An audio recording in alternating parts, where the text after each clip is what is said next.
Sully, joined by Gordon Mack. Fourth and final day. Eugene, Oregon is the site. Women's finals today. Gordon, how you doing? Doing good. I needed some energy, so this podcast is brought to you by Coca-Cola. No need to give us any ad spend fees or whatever. I'm just going to drink it. So anyway, I stayed up late last night watching the Sixers game after not watching it because we were doing this live podcast during the men's meet.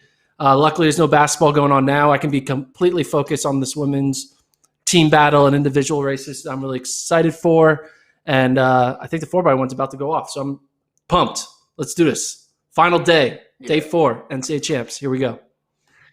4x1 is on the track, as you mentioned. We're going to be commenting, analyzing, debating, discussing, and following the team battle in real time. You can see the graphics on the screen. We will not be watching the races, though. You'll not see the races on the screen.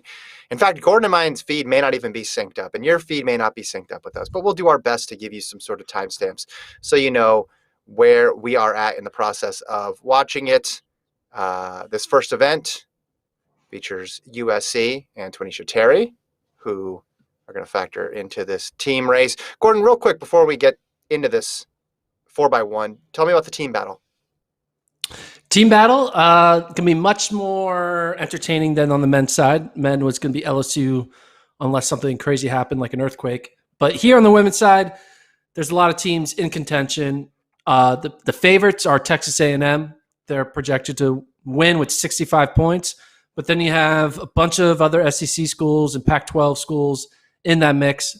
USC there in second with 57 projected points. LSU 52. Alabama 44. Georgia 39, Oregon 36.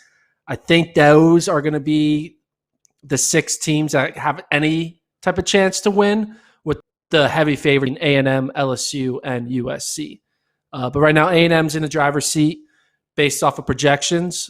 I think there's already done 6 events of 21 are already in the books. But this is projecting based off of who qualified into the final, where we think they'll finish in the final. And we'll update it as each event becomes official. Awesome battle here right now in the 4x1, Gordon, between USC and LSU. Went down to the wire there. Tanisha Terry with the anchor leg for the Trojans. That one might have been too close to call. I believe she caught the Tigers on the final strides there, but we'll have to wait for the official time to come up. She's celebrating like she got the win.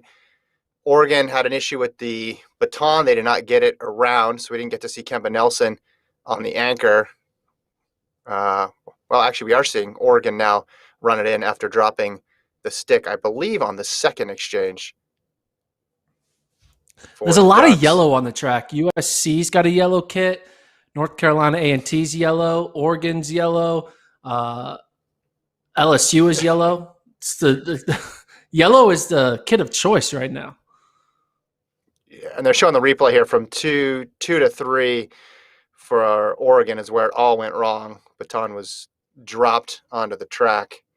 And now they're showing the anchor leg here. Yeah, Terry was behind. It looked like A&T and also LSU and Florida State. But Tanisha Terry gets it done. She's clutch on these anchors. And, oh, man, that was close, Gordon.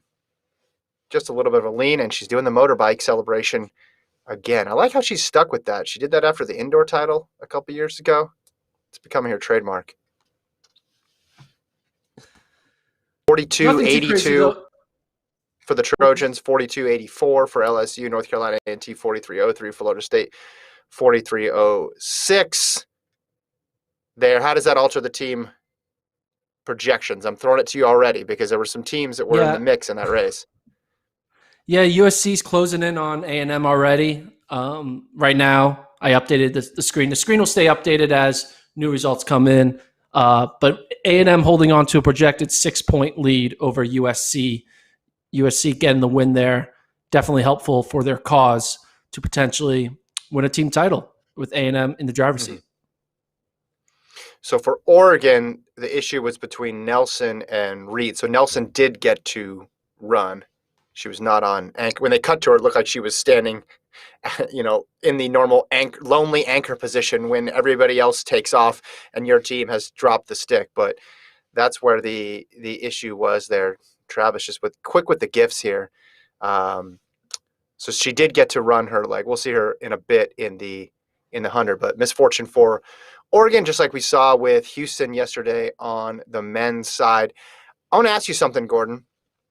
We saw yesterday some surprise performances. I mean, every event was incredible in terms of just the depth of the performances, the thrilling finish. But there were two that stood out as surprises, and not because nobody had ever heard of these people before, but because they took a big jump forward in terms of their progression. I'm talking, of course, about Randolph Ross and Sean Burrell. They came in as people who would not be surprised if they won, right? But they took it a whole step further. They all of a sudden became the people who we're going to be paying attention to for years to come now.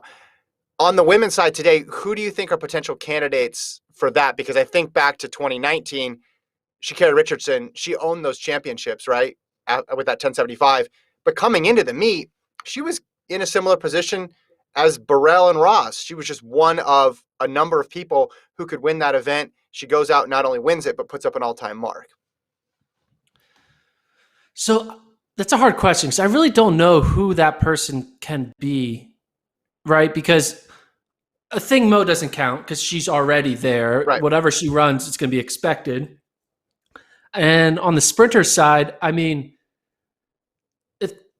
can Tonisha Terry really do anything that will be like, whoa? I mean, maybe if she runs like 10-7, but I don't know. Like, there's no one that's really. I mean, that's the thing. This is a hard question because you expect me to predict the unpredictable, right? You're expecting me to know this one person not only is going to win, but it's going to win so impressively that no one would have saw it coming, except for you, Gordon, because you just predicted it because you were asked 15 minutes before the race who it's going to be. So that's exactly what I'm asking you to do. I'm going to talk back and say why is that a problem? This is a clown question, and I shouldn't be expected to predict who is going to become the next great track star based off of a resume that doesn't have anything on it. No, so I'm not even going to answer this question. Next question. I think it's a great question.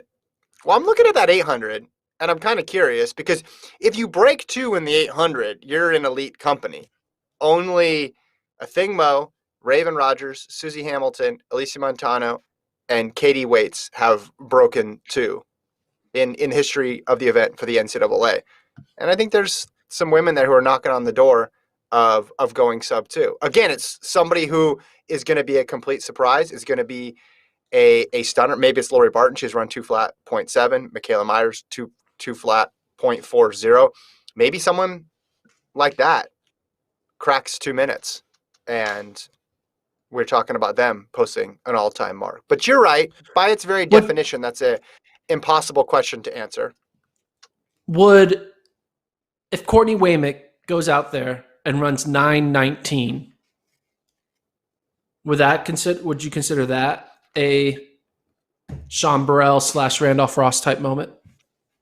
No, because I think she's 2 on the radar already. But 9:19. 9:19 though. Yeah, 9:19. I might do it just because of the time. But what I'm asking is more somebody emerging from a pack, someone coming from a quote unquote wide open field and then just obliterating the field and then becoming a person who's now a world contender. That's the type of performance I'm talking about. And because it's the United States, right? We, in these situations, we tend to skew more towards sprints, hurdles, and field events because you're able to produce a world contender in those events if you're in the United States much more frequently than you are in the longer stuff. So yeah, somebody in the 1 or 2. The problem is the person in the 4 has already done it. Anna Cockrell in the 4-meter hurdles, maybe, but we assume that she's going to win this race, win it handily. Maybe it's a Tania Marshall in the high hurdles, but I would already consider her a big favorite. Some candidates, just throwing out some names there. If people know in the chat who's going to be the dark horse, let us know. We're getting ready for this 1500 though, Gordon. Are you synced up? Are you seeing Sage Hurd on your screen? I'm seeing Sage Hurd on my screen. That's what I'm seeing. Okay, good. Good, because I want some good analysis from you in this race. I will try. They're on the line. This is the race that when we had to decide who we thought was going to win, my take was don't overthink it. Pick Sage Hurta. That was just my take. Mm-hmm. Don't overthink it. Pick the NCAA indoor mile champion, the woman who's been running well. She's the vet. She's a 5th-year or 6th-year senior. You got to go with Sage Hurta. And I went with Ella Donahue, who right now is in the back of the pack. Looked good in the prelim. I'm also interested to see, we kind of stopped talking about the cross country versus indoor and which program took which route in the winter because we got farther and farther away from it. But I'd guess the impact from those choices wasn't confined to just those couple months. And it's interesting to see a team like Stanford here, who did not do indoor track, now getting a chance to run shorter distances because it was all about cross country for the Cardinal in the fall, or in the spring / winter, early spring, late winter. So what do you have on your clock? So just gonna see if we're on the same 1 minute. sync. 101. Okay. 102. So 104. I'm 10 seconds behind you. Okay. Well, I will not. So you can call the race. Marty McFly on you. No, I don't want to go full Marty McFly and road it for you. What were they through the quarter? 70 something? Are we going to see a fast one again? Is this going to carry over from yesterday? About 69. 69.2. So 440 pace, nothing too crazy. Yeah. Thaisma up in the front. I'm not spoiling anything for Gordon there because she's been there for a little bit. She did that in the prelim too and then faded back. If it does go slow, keep an eye on Anna Camp, white over blue for BYU. She didn't make it in the 800, but she's got a big kick, and if she's in contention, she will be a force to reckon with. Danae Rivers, same thing, got a good close. 800-meter runner herself. Danae Rivers, fast time. She's run some quick 600s and even some quarters. So if anyone had the fastest kick, I would think it's Danae Rivers. She's the NCAA indoor 800-meter champion from, was it 2019 or 2018? She won NCAA indoors in the 8. Yeah, that was Birmingham, right? So that would have been 18? Birmingham. Yeah. No, Birmingham was 19. Birmingham was 19, excuse me. College Station was 18. What are you seeing back there in the past, Gordon? Back in 10 seconds ago. Oh, it's same thing you're seeing. Nothing. I mean, Tamisma up front. That's how you say her name, Tamisma. Thaisma. Yeah, Thaisma. I believe so. I apologize if I got that wrong. Who we kind of all were surprised when she finished there in the top 3 at cross country. But Hurta right on her shoulder. Donahue, your pick there in 3rd. Danae Rivers, the kicker, in 4th, and a Camp up there. So it's actually Aragon on the rail in 3rd. That's it's Aragon. Okay, but Donahue's a few backer. Yeah. All right, I'll let you take this. I'll let you. You can just call this race, and I'll just be watching it 10 seconds behind you as we hit the bell lap right here. Are you sure? All right. Well, I'm at 3:15 on the clock. We're about to hit 1200, and Sage Hurta is in the lead. Looks like 3:21.56. So they've ratcheted down the pace. Anna Camp's going with her. Remember, if she can stay in contact, watch out that last 100. Donahue moving up on her shoulder. Now Rivers is creeping up. Looks like a 5-woman race with 200 meters to go. Now Aragon's dropping back. Rivers looks ready to go, but so does Camp, positioned perfectly right on Hurta's shoulder. Hurta, Camp, Donahue, and Rivers. Donahue a bit boxed in on the inside. We go to 100 meters to go, and it's Hurta and Camp shoulder to shoulder. And Anna Camp, with that burst of speed, is moving away. And Anna Camp of BYU pulls the upset in the women's 1500 here. 4:08 and change. Hurta, Donahue, and then Rivers, 2, 3, and 4. Gordon, are we going to see a repeat for the Cougars of just an impressive championship performance after what they did in cross and indoors? Because they got women in every single distance event today. Camp just looks stunned. She can't believe it. Do you see her face? I mean, I can't believe it. That is incredible. And you said this could be a repeat of indoors because they still have the favorite in the steeple in Weymouth. They got the we'd say the favorite in the 5K in Whitney Orton, and they also have an athlete in the 800. I think Seymour is in the 8. So could we see them win the 8, 15, 3K steeple, and 5. That would be incredible. Incredible. Yeah. And I think the That key didn't. for camp was just to hang around, just to stay there, right? Just to stay right off the shoulder of Herta and use that closing speed there. Times are quick all across the board there.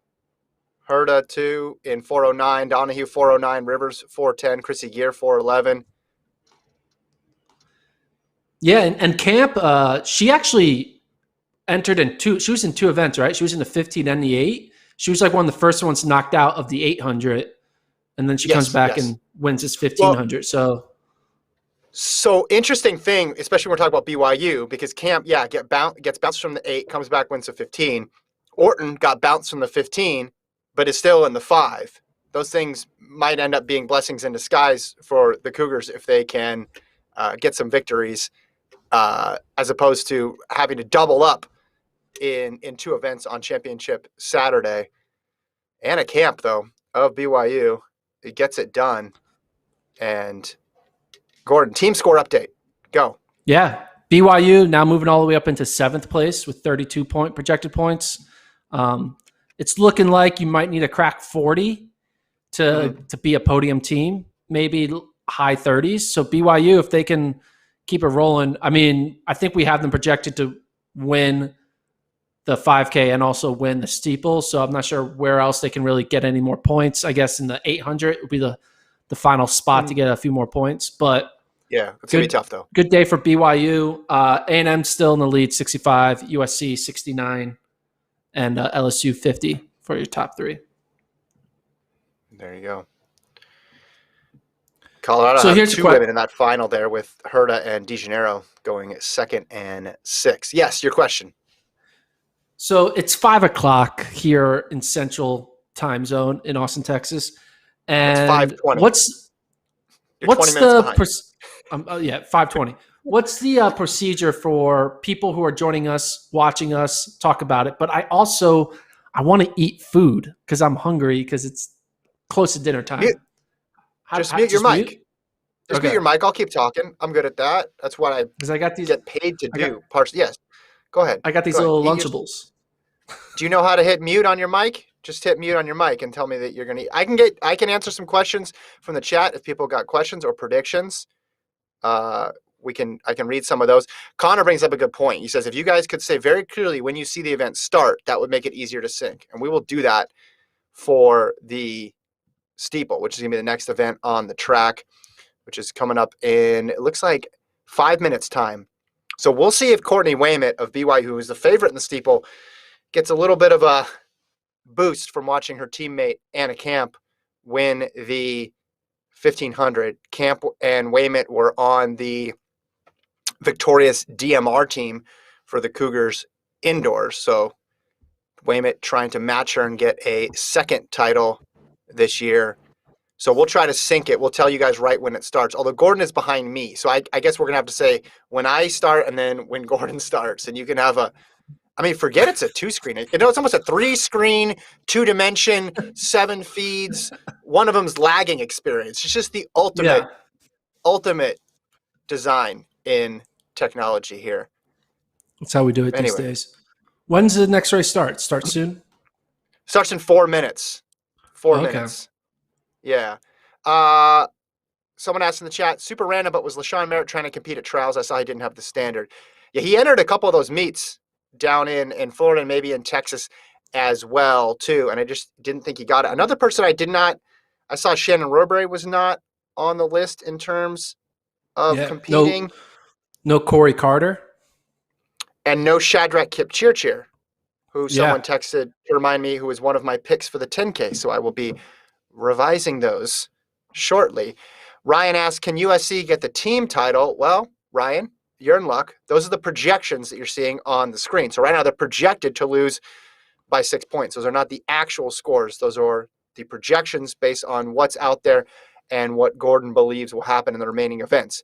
But a 6-point turnaround is not unheard of by any means. That can easily swing with just one event, with one DQ, with one overperformance by one of the USC athletes.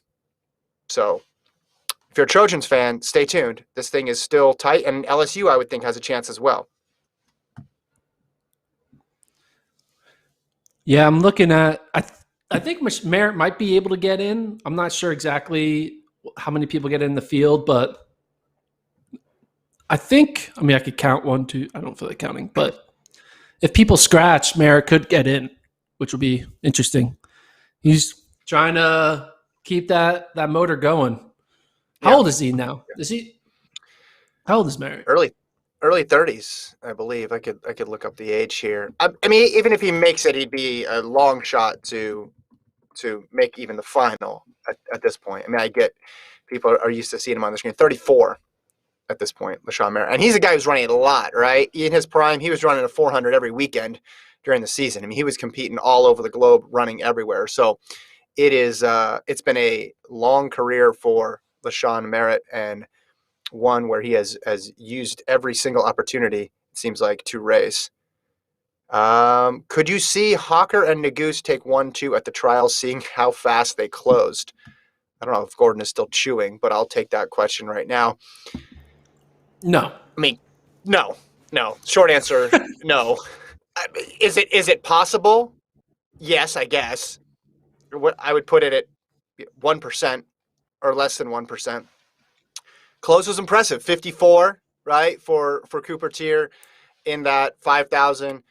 Cole Hawker, I mean, we all saw what he did, 148 over the last 8, and then just was accelerating. But they're going to go against guys who have that same ability, and they also are going against guys who watch that race, right? And they know the tendencies of what they're going to do.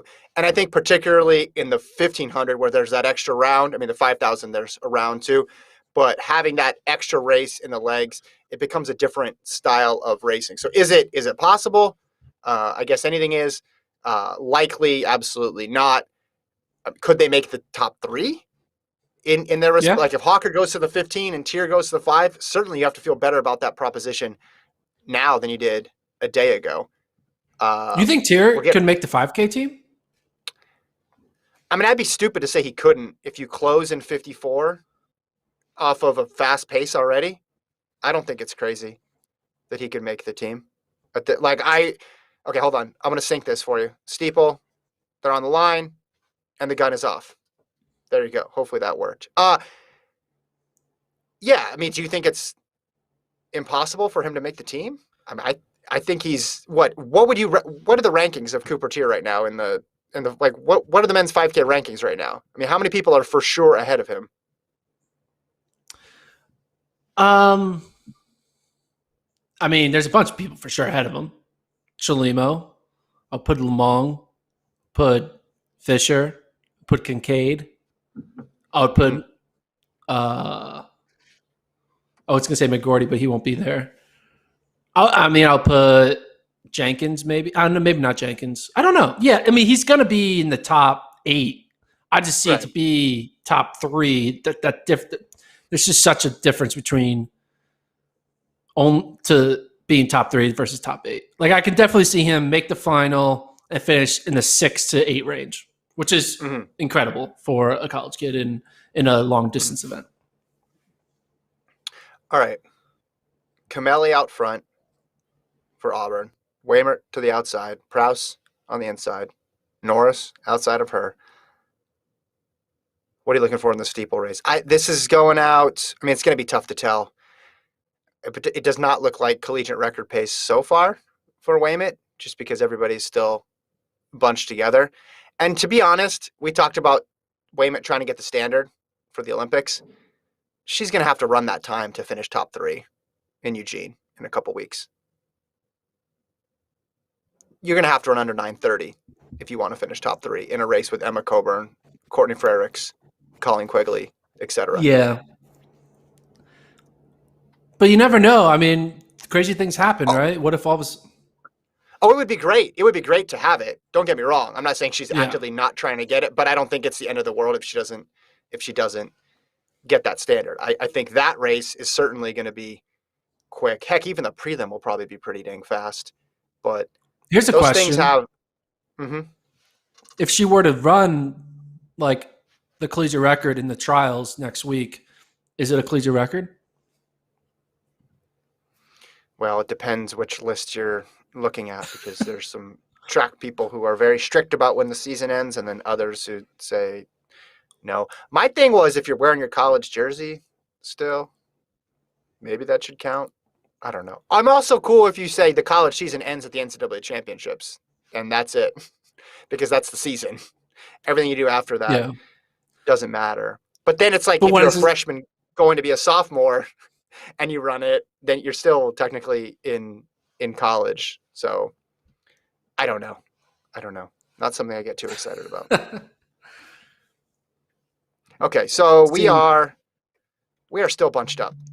Yeah, We're still nothing's bunched up. crazy's happened. They're showing a high jump highlights during the steeple. ESPN hasn't figured out the split screen yet. That technology hasn't hit their team. Gordon's phone is buzzing, so something's going on with Gordon. Apparently, he's getting Is my phone summoned buzzing? by somebody. Yeah, or somebody's phone's buzzing in this big Oh, operation. that's just Travis. That's just Travis texting us. Okay, he's texting us good nuggets here. 5 to go, all together. Weymouth obviously could win this thing from out front, but I also feel good about her if it turns into a kick type race. We saw how fast she closed the 3K and the mile DMR. I think she's got the best closing speed of anybody out here, just like her teammate Camp does. So I think she's content just to stay at the front, stay out of any sort of drama, and then keep rolling. Charlotte Prouse's bib number came off on the top 2 buttons, but it's still there on the bottom 2. That's got to be annoying. Right? At that, I'd rip it off at that point. Oh, but now the wind like blew it back up. Oh. So now it's back up. Did she rip it off? Why do they wear bibs No, anyway? Well, are these the press-on ones, or do these have pins? No, these are pins. I need to get it. Okay. A couple of years ago, they were really big into the press-on. Maybe that's changed again. Maybe pins are making. Well, that ruins the kit. That ruins it because the sticker just like messes with the jersey.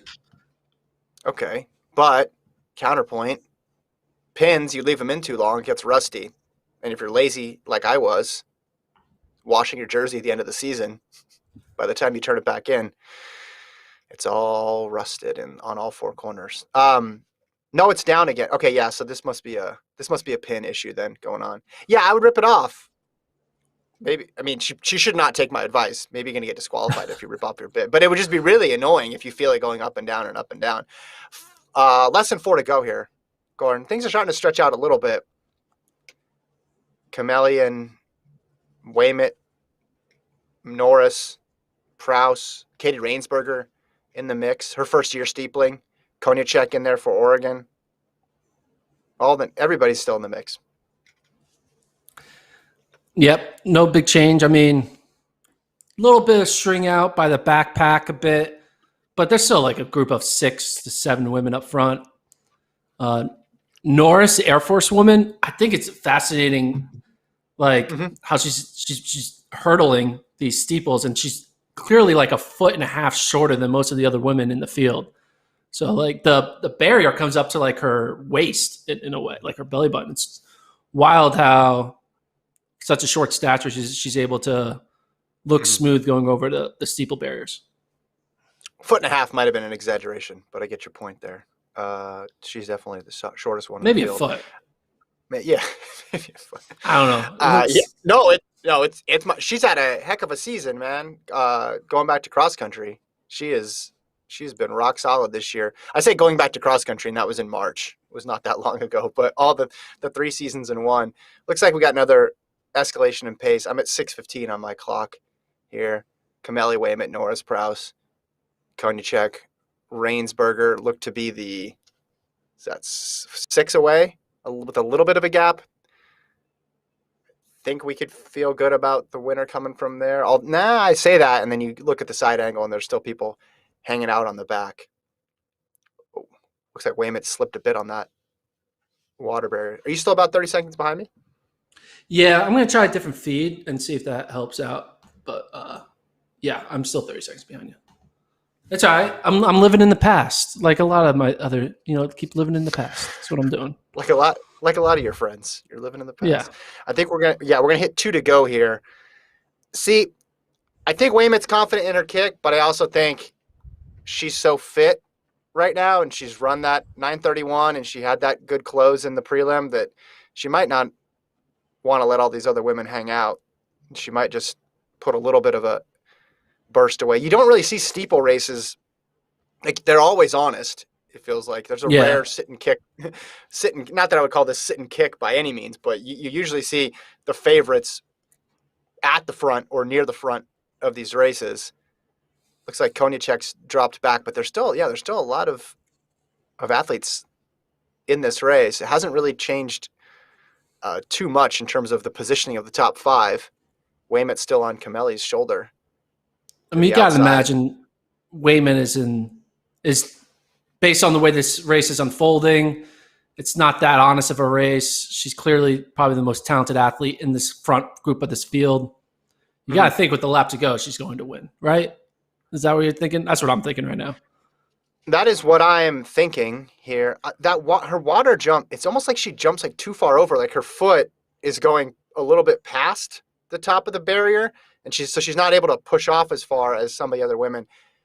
And we're gonna take the bell here. I'm ahead of you now. I'm at 8:40 on the clock. Don't ruin it Back for me. stretch in the final lap. All five women up front still together. Kameli, Norris, Rainsberger now swinging out wide on that back stretch. Rainsberger trying to go to the lead. Kameli on the inside. Wayment there on the outside. And Rainsberger taking the lead. Kameli still holding on to the inside rail. Prouse falling off. It's down to final four with Wayment in fourth. Norris on the outside.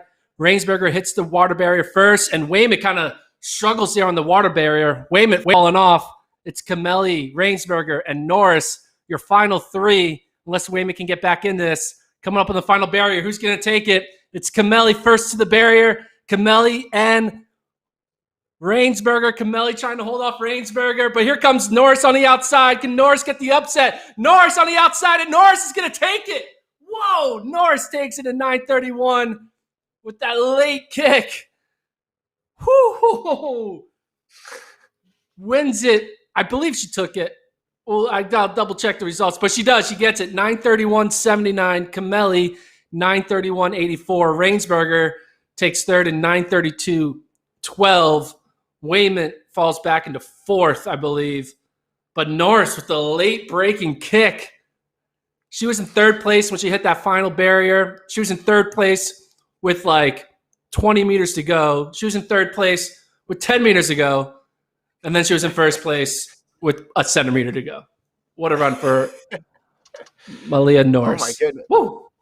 Mihaela Norris, what an upset, man. 9:31. So that equals what Wayment had run earlier this year. PB for her, PB for Kameli, PB for Rainsberger there. And yeah, you look at Mihaela Norris's recent performances and what she did in cross country, and she's one of the nation's best, just chipping away.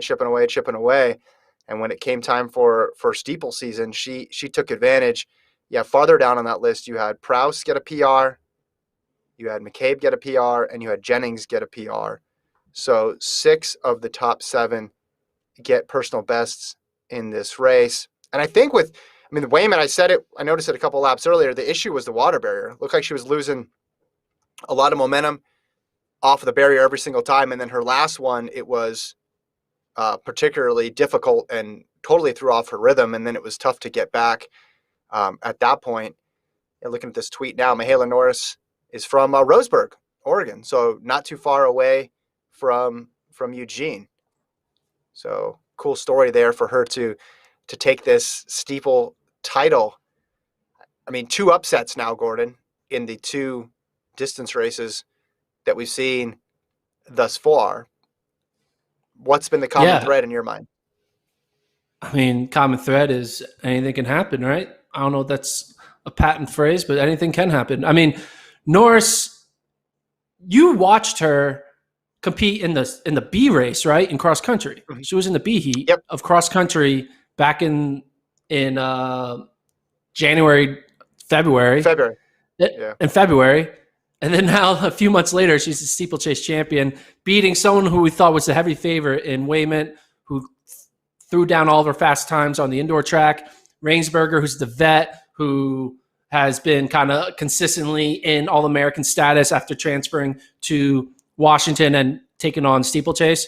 And Camelli, who's the indoor 5K champion and showed no reason to be any different when it comes to the steeplechase.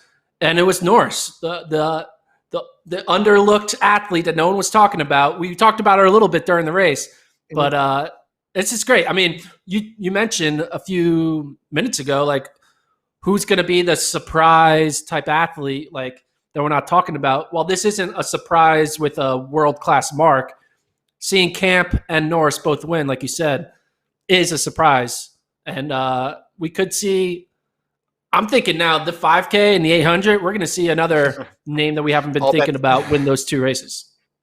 All bets are off. I'm looking at Norris's results page. So 4th in cross country, which was incredible because she came from running that B heat earlier in the season.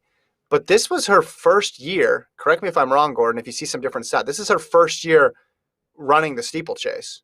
It looks like she made her debut at the West Coast Relays on April 30th when she ran 10:03. That's the first result I can find. And then she ran at Mountain West. She ran 9:44. Then the prelim a 9:54, and then she ran a 9:37 in this first round of the semifinals of the NCAA championship. So she's still completely new at this event. I mean, that whole top 5 was kind of filled with people who were new to the event or have been running the event for the first time in a while. Weymouth, first year running it since 2017. You mentioned Katie Rainsberger switching to the steeplechase. But for Norris to do what she did there, I mean, coming into the year, she's a good runner, right? I mean, she had run, she was All-American in cross country in 2019, finished 39th.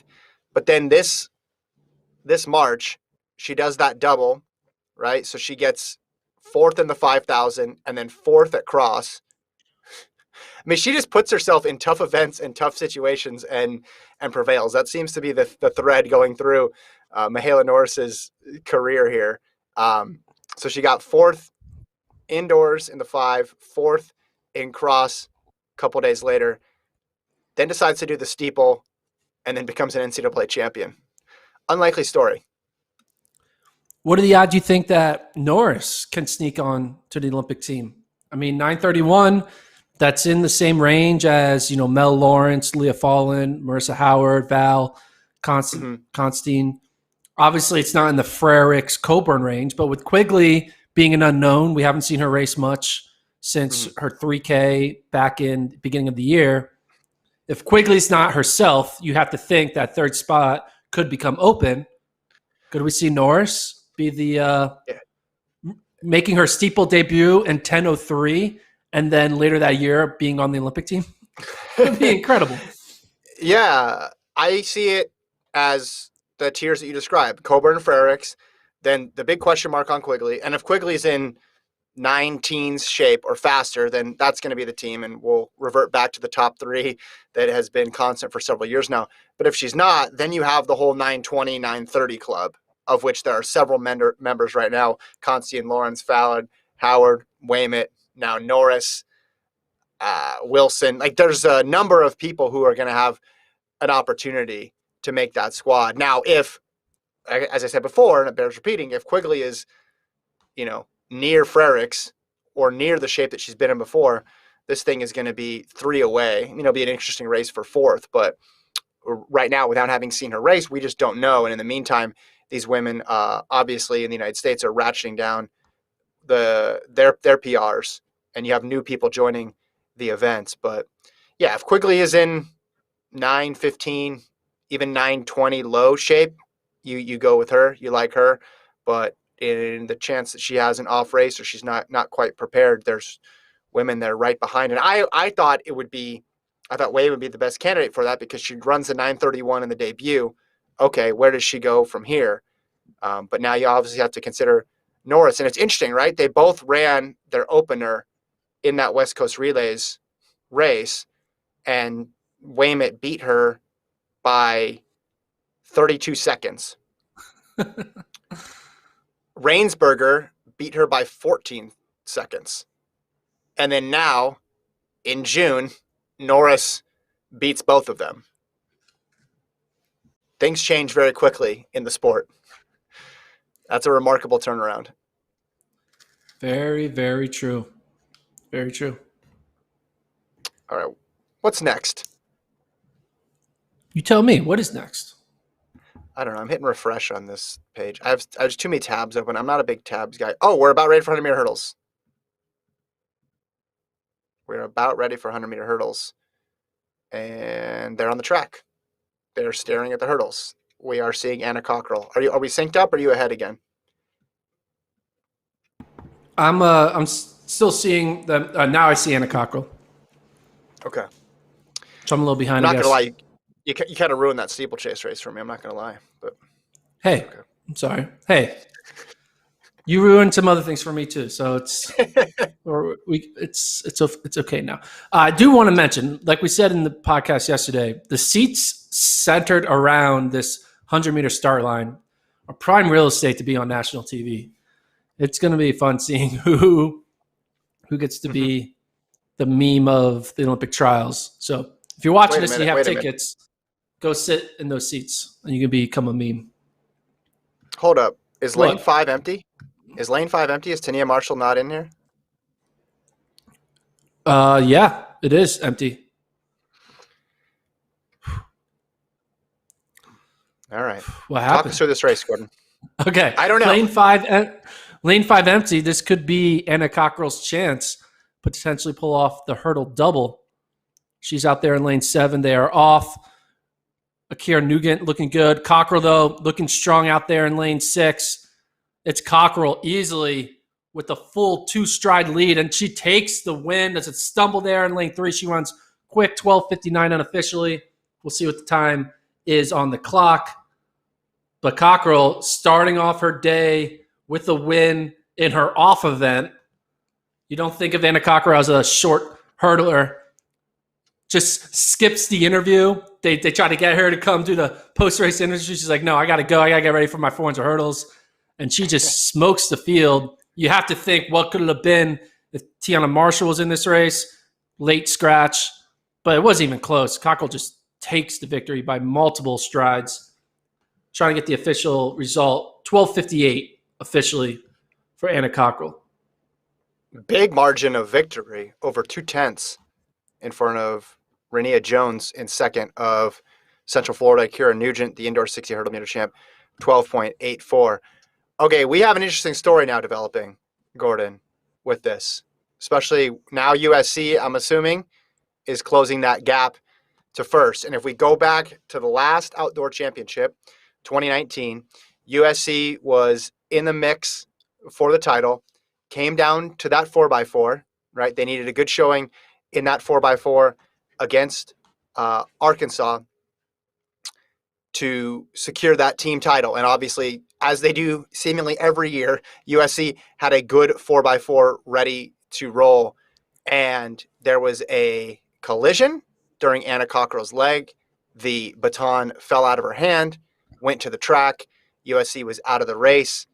They finished pretty far back, and Arkansas ended up winning and beating USC. And Cockrell, she took it personally, even though she had won the 400-meter hurdles that race, that meet, and did everything she could. I mean, it was just a kind of a fluke occurrence, the fact that she got, hit in that way and the baton flew out. I mean, I guess you could say she should have put herself in better position, but things are moving so quickly at that point, it's hard to second guess it. Her coach, Carol Smith Gilbert, was like, I don't know why she's upset. Like, she did everything she could. She has no right to be upset, but she took it personally. I remember I was interviewing her, or Lincoln was interviewing, and her sister came over to like console her mid-interview, wipe away some tears, and she basically said, like, I'm going to be back for to make this right. I'm not going to let the team down again. Like, she took it as if she missed the foul shots at the end of the game and cost her team the win. That was her reaction to losing that race. And then we had 2020, and she did not get a chance at redemption because nobody got a chance to compete. So the fact that Cockrell could be in position right now to lead SC to the title is a interesting storyline that we will be tracking, to say the least. I wrote an article about it. I don't know. Someone can find it. Put it in the chat. Travis, I just want to plug my 2-year-old article, all right? There you go. USC now, they're still in second, projected to lose to A&M by 4 points. But that gap has shrunk. It was about like 11 points heading into the day. Now it's down to 4. So USC is doing what they need to do. A&M is going to have to show up and score the points they're expected to score in order to hold on to that lead. And here's the thing. It could come down to the 4x4 because we have A&M, the favorites, and USC is second. Now, USC has the depth. We saw they qualified like 30 women in the 400. Not 30, but, they qualified like 5 women into the 400 at Nationals. Was it 5 or 6? Mm-hmm. It was an incredible number. And A&M has the best anchor. So it's going to be interesting if we can get it come down to A&M USC 4x4 showdown where the winner takes all. With the Thing Mo on the anchor, she's going to have to run like 48 seconds. I don't know. It's going to be wild.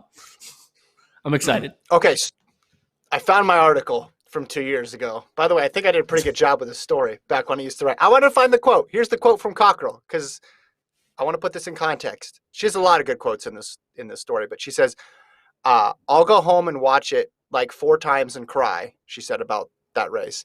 I'm the kind of person that wants to understand. So I'm going to watch it until I feel like I understand and so that I make sure I don't make that mistake again. When we come back here next year, I will do everything I can to get this team a title it deserves. And she apologized to her team. Like, again, she put the whole thing on her shoulder. Carol Smith Gilbert says, she scored 14 points for us today. What am I going to be upset about? And as USC has there we go. There's the article. USC has a tradition and a history of very interesting 4x4s at the ends of women's championships, right? They're always in the mix and their performance is impacting the ultimate outcome in one way or the other. If it's Kendall Ellis coming from behind, if it's Raven Rogers beating SC and clinching the team title for Oregon over Georgia, you cannot separate USC women and the 4x4 as becoming just a dynamic plot in every single women's championship. And I think we're going to see it here. And this time it's going to involve on the other side of the track, a Thing Mo of Texas A&M, likely trying to, I think we might see, I'm not sure USC's not going to hear this, but if USC has the lead and a Thing Mo gets the stick and second and has to reel in whoever is the anchor for USC, we could see a repeat of, a Raven Rogers type close in the final 150 meters. But we're not there yet. We're a few hours away. But USC closing in on A&M.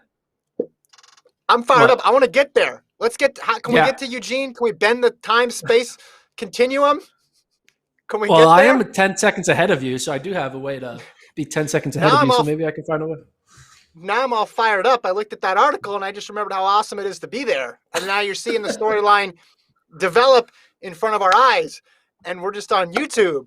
And cool.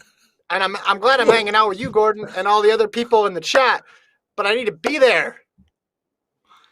Hey, man, it's going to be okay. With my own 2 eyes.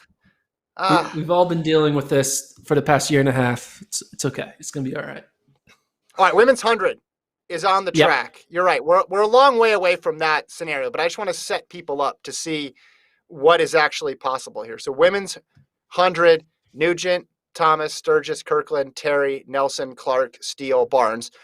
Real quick before they start, how many points do you have SC getting in this one? I apologize if you said this earlier. I have them getting 10. No, 11. 11 points. Okay. So first and eighth. Okay. First and eighth here. All right, put your predictions in the chat. Now's your chance for bragging rights. So do you think Nugent just like winner? Do you think Nugent, after running that 100 hurdle, just like turned around and just walked back to the start line? Is that what happened?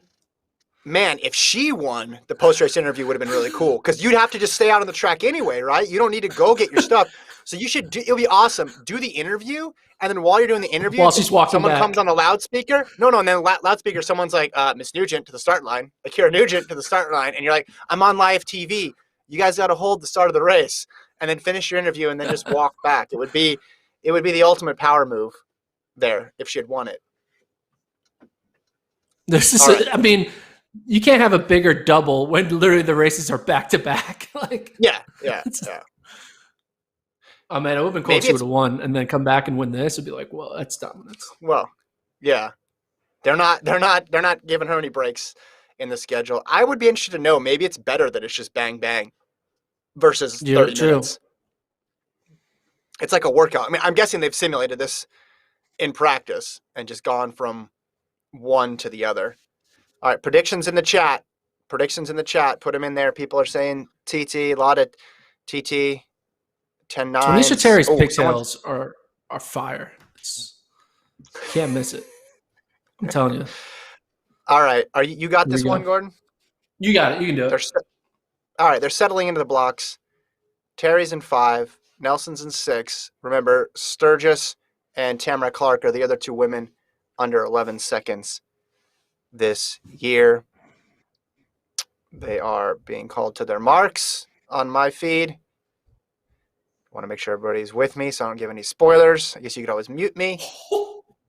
They are in set, and we are away. And on the inside for LSU, but here comes Terry late.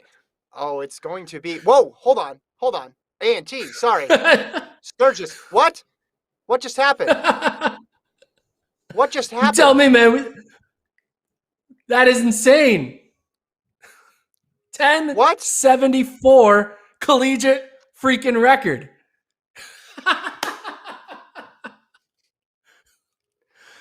What do you think Sha'Carri Richardson's thinking right now? Well, holy crap! Listen, we were wondering who would be not the win legal. Sha'Carri Richardson. 2.2 wind. 2.2 wind. It's not win legal, but still, come on. 10.74. 2.2, barely wind aided, barely. Okay. Oh my God, that's still nuts. That is still nuts. That is still. I mean, Sturgis was out like a rocket, and then you waited for her to come down to earth, and it just never happened. Oh my goodness. Cambria Sturgis. We wondered who would be the Sha'Carri Richardson of the meet. We talked about the 100 having 4 people who were sub 11, but no one person who's a absolute clear lock to win. And then she goes and does it. My goodness, Tanisha Terry 10.79. This is an all-timer of a race. Clark 10.88, Nelson 10.90. So the 4 women who come in sub 11 stay sub 11. Cambria Sturgis, my goodness. So now you got to think, all right, what's this Olympic team? You got Richardson. Now Sturgis is in the mix. Who we could see who's your top 3 right now? Who would you put in your top 3? Richardson 1. I feel very good about Richardson being 1. I said before when we previewed the meet, I'm holding 1 spot for a college kid and then 1 spot for a veteran. And I think I'm going to stick with that. But now I don't know who the college kid is going to be. I think we could say it's going to be Sturgis or Terry after the seasons they've had and after this performance right here. And then you'd keep 1 for a vet out there. But it's I'm just saying, you're not seeing vets run it. Oh, sorry. You're not seeing vets even run 10.8s right now, let alone 10.7s. And we had 3 college kids run. Tamara Clark ran 10.88, Terry ran 10.79, and Sturgis ran 10.74. I could see that those are the 2, 3, 4 at the Olympic trials. That it's going to be these 3 plus Richardson, and that's going to be our 4x1. That's our 4x1. It's going to be these 3 plus Richardson, and that's our 4x1. I think you got to give a little bit of room for the vets because of all the rounds coming back after championships. I'm just saying, it's not a guarantee, but my goodness. What was Sturgis' PB coming in? Win gauge. She's run 10.9. She's Right. run 10.9. That's a huge. Let me see what officially was. Not just bring up a World Athletics Well, page. look at I mean this her PB coming in might have been similar to Richardson's coming into 19. Yeah, she ran 10.92 at the East Prelim, win legal Okay. 10.92. Now go back for me and find Richardson's PB going into Austin in 2019. I'm assuming it came from SECs or something like that in 2019. So she ran in 2019. She ran a lot. Damn. 1091. Yeah. Pretty She similar. ran 1090. Yeah. But that was wind aided. That was a wind aided 1091. Her win Okay. legal PB was 1099. And she dropped about 2/10. Yeah. And Sturgis did the exact same thing. Yeah, I'm still in a little bit of shock. I mean, I Dude, definitely that thought she had race, a chance to win. it wasn't even No. close. Sturgis had like a 3-stride lead after the first 25 meters and no one Yeah. closed. It was just like, wait, this is going to fall apart eventually. And it's just like, no, I'm just Yeah. going to keep going. And you can run as fast as you want behind me, but I have the lead and I'm not going to lose it. That was incredible. So another big performance for North Carolina A&T. We saw what the men did yesterday with the 4x4 with Randolph Ross, with Trevor Stewart. Now women's champion here. 10 points. What was her reaction time? Can you zoom in on that? It seemed like it was basically simultaneous with the gun. Enhance. One is that the best of the field? Yeah, 0.124. And then every part of that race looked perfect. I mean, the sprint analysts out there can disagree with me, but just in terms of reacting to the gun, getting out before everybody else, and the speed maintenance at the end was just top shelf all across the board. I mean, wow. North Carolina A&T has arrived. Cambria Sturgis, need to know the name there.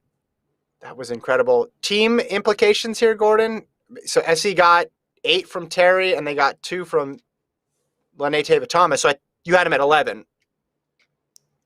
Yeah, I had them at 11, so they only got 10, so they went down 1. But basically 5 points behind A&M right now, 65-60. Alabama and LSU are tied for third with 40. Georgia right there with 39. And then you get back down into the 30, 28-27. Man. All right. Still plenty of events to So go. who do you think Tiana Daniels is talking about when she says they in this tweet? Yeah, I said don't sleep on A&T girl. They was talking about everyone else except her. Who's they? I don't know. It's hard to tell. Sometimes people, maybe they're referring to just the internet in general. Our chat, maybe it was our YouTube chat she was talking about, because there was not very many Sturgis picks. There was a lot of maybe Terry. The broadcast? I think I know who it is. It's the broadcasters. I think probably because we don't have the audio on, but apparently the broadcasters just didn't talk about. They were, obviously talking about Tiana Daniel, not talking about TT, and then talking about the Oregon Kemba woman, Nelson. Kemba Nelson. Yeah, so that's probably why. Okay. But here's the thing: you can't talk about all 8 people right beforehand and give them all equal treatment. You're going to go with the people who are the favorites with the faster PB, and then an upset happens. And now when she's on the starting line at the Olympic trials, she's not going to be ignored. They're going to talk about her, and that's how it works, right? So, plus 2.2. How different the conversation would be if there was not that extra 0.2 meters per second. Women's 400 on the track. Here we go. A thing mo time. 49.68. Her PB. That's her she's going to record. She's going to run 50.19. I think you're wrong. I think she's amped up from all these other performances. This is probably her last big 400 of the year, because she's going to shift her attention to the 800. I just don't think you can be in this environment and not show out at this point in the season. I think she's going to drop something amazing here. And I think that U20 world record of 49.22 is in danger. I That's what think I think. she's just going to run 50.19. That's what I think. I mean, if she If runs I'm 50, right, if she runs 50.19, I will leave this chat, this video, and I will. I just, I mean, I think sub 50 is almost a guarantee at this point. That's what I would say. Again, I'm not betting my but house on like it, but she's already done everything she needed to do in the 400. The only thing she hasn't done is one. So like time is not a thing she's thinking about at all. She just wants to get through the race and win her first individual title. I don't think she's thinking about trying to break a collegiate record that she already has. It's like, all right, cool. I have the collegiate record. Like I have my entire life to PR. Like I just think it's going to be a slower. She tripped a little bit there on the starting blocks. She like tripped over them. It's kind of funny. all right, It must be interesting for her. It must be interesting you're for gonna have to, her commentate it. yeah, you're gonna have to take us through this one. Okay. It is interesting a thing Mo having to do like starting blocks because I'm sure she's like thinking as a mid distance runner, like it's more natural for her just to be on the standing start, but having to learn how to become like a sprinter, especially with her long legs. I'm sure she's thinking like I'm looking forward to not have to be in starting blocks anymore. But here we go. She's in the blocks, lane 7 where she's at. Let's see what she can throw down here. Kevin has her running sub 50. I have her running 50 low.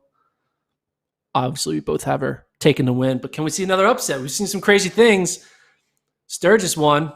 Maybe we might see another upset here. In the blocks, guns up. They are off.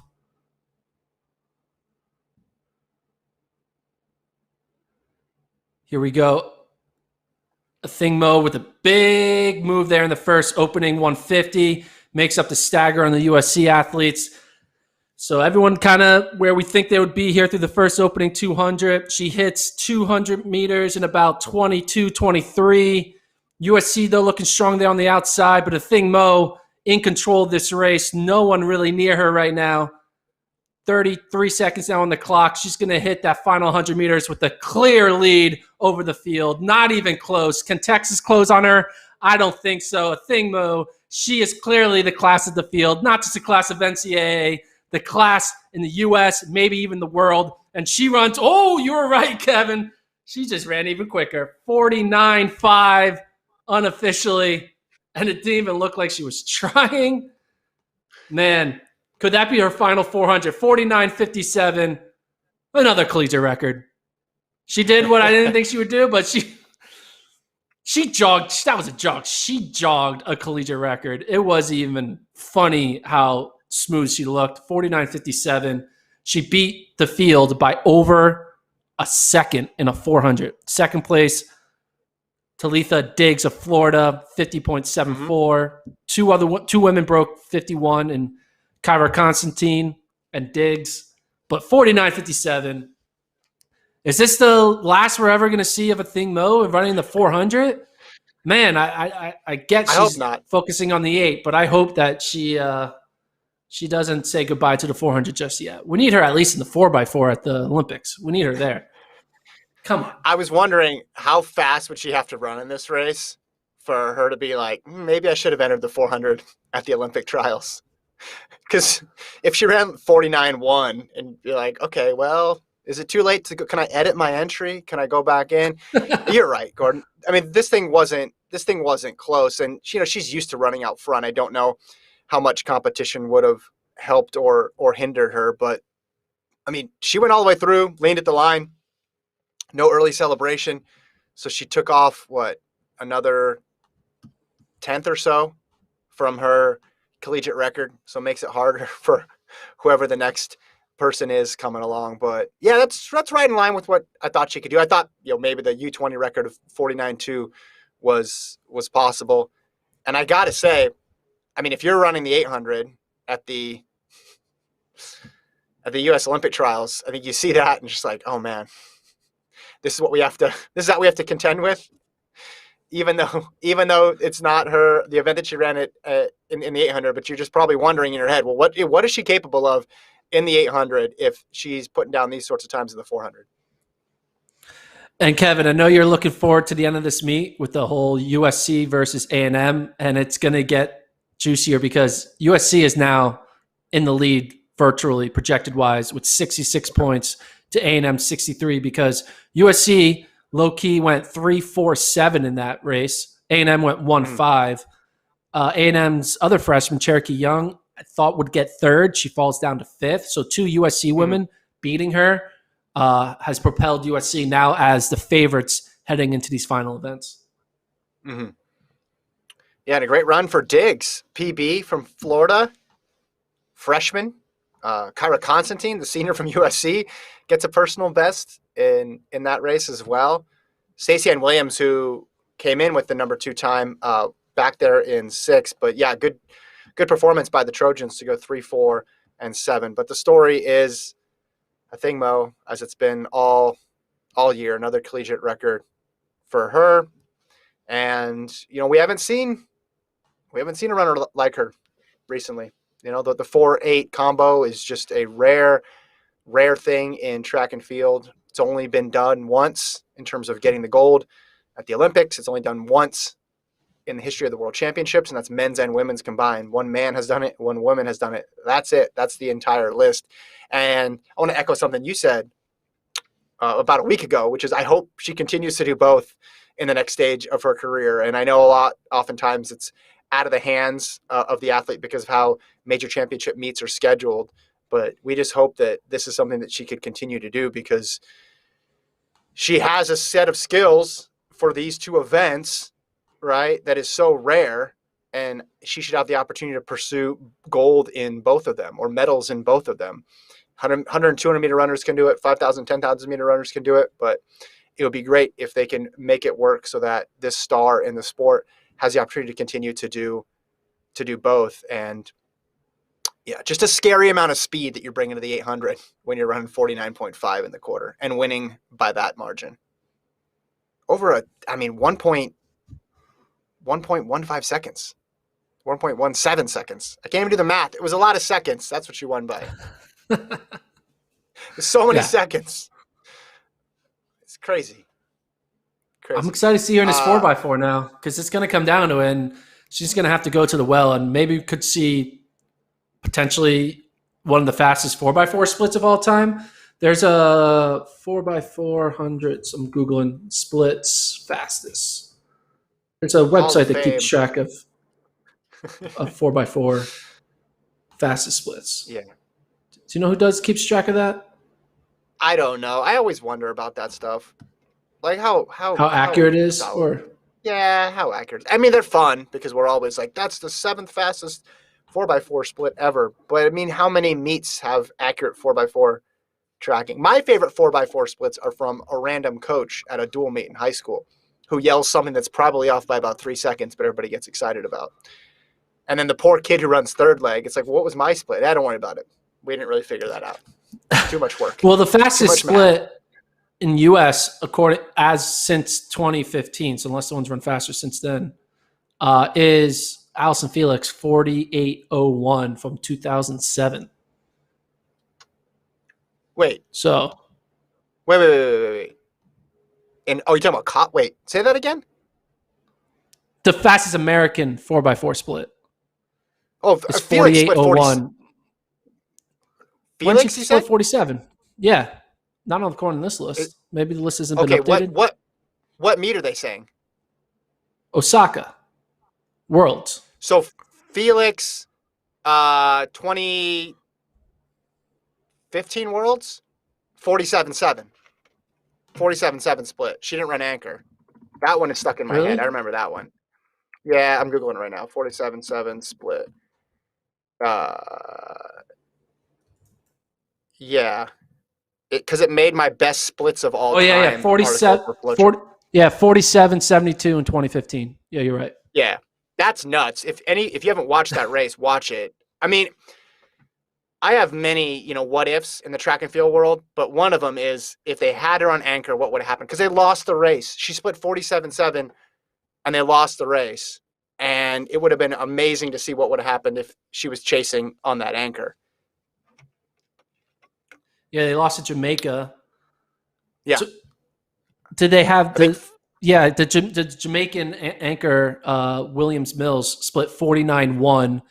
Yeah, yeah, Francina McCory ran 49-9, so that's how they lost. yeah, Whew. yeah. But can you imagine if those splits were like flipped, right? So Felix is coming from like just this enormous deficit and closing down on Williams Mills. It would have been amazing, and maybe she would have had a little bit extra if she was there at the end. All right, next event. What do we got? 3 minutes. We have the 800. 800. Yeah. Yeah, there's a protest going on in the women's triple jump. There's a lot of Texas A&M athletes in the high jump and in the triple jump. So Mm-hmm. there's a lot of like movement and a lot of Georgia athletes too. A lot of movement that can occur based off of what happens in these final 3 throws, final 3 jumps that all these athletes are doing. So be interesting to see how it all plays out. Because right now we don't have like a final heptathlon score. We don't have a final high jump, discus, and triple. So 4 field events still looming for A&M. Mm-hmm. And but USC in control right now, I think, based off of where I had the projections, right? So USC 67, A&M 63. And that's with USC getting second, I think, in the 4x4. So what you want to see is USC you want to kind of just close. Yeah. USC getting second to A&M in the 4x4? Is that what you're saying? Yeah. Yeah. Okay. Gotcha. Yeah. Okay, where are you at in the feed? Where am I at in the feed? They're showing I've been doing Amber Tanner of Georgia. Okay. This will be big for Georgia. Georgia currently I have in third with 41 points. So a good performance from Amber Tanner can help them secure a podium spot. There we go. Lori Barton, Kayla Meyer. All right. I think you should do this one too. The last one I did I got too flustered. I yelled about LSU and they weren't even in the race just because LSU always is in the 100. So I think you won this job.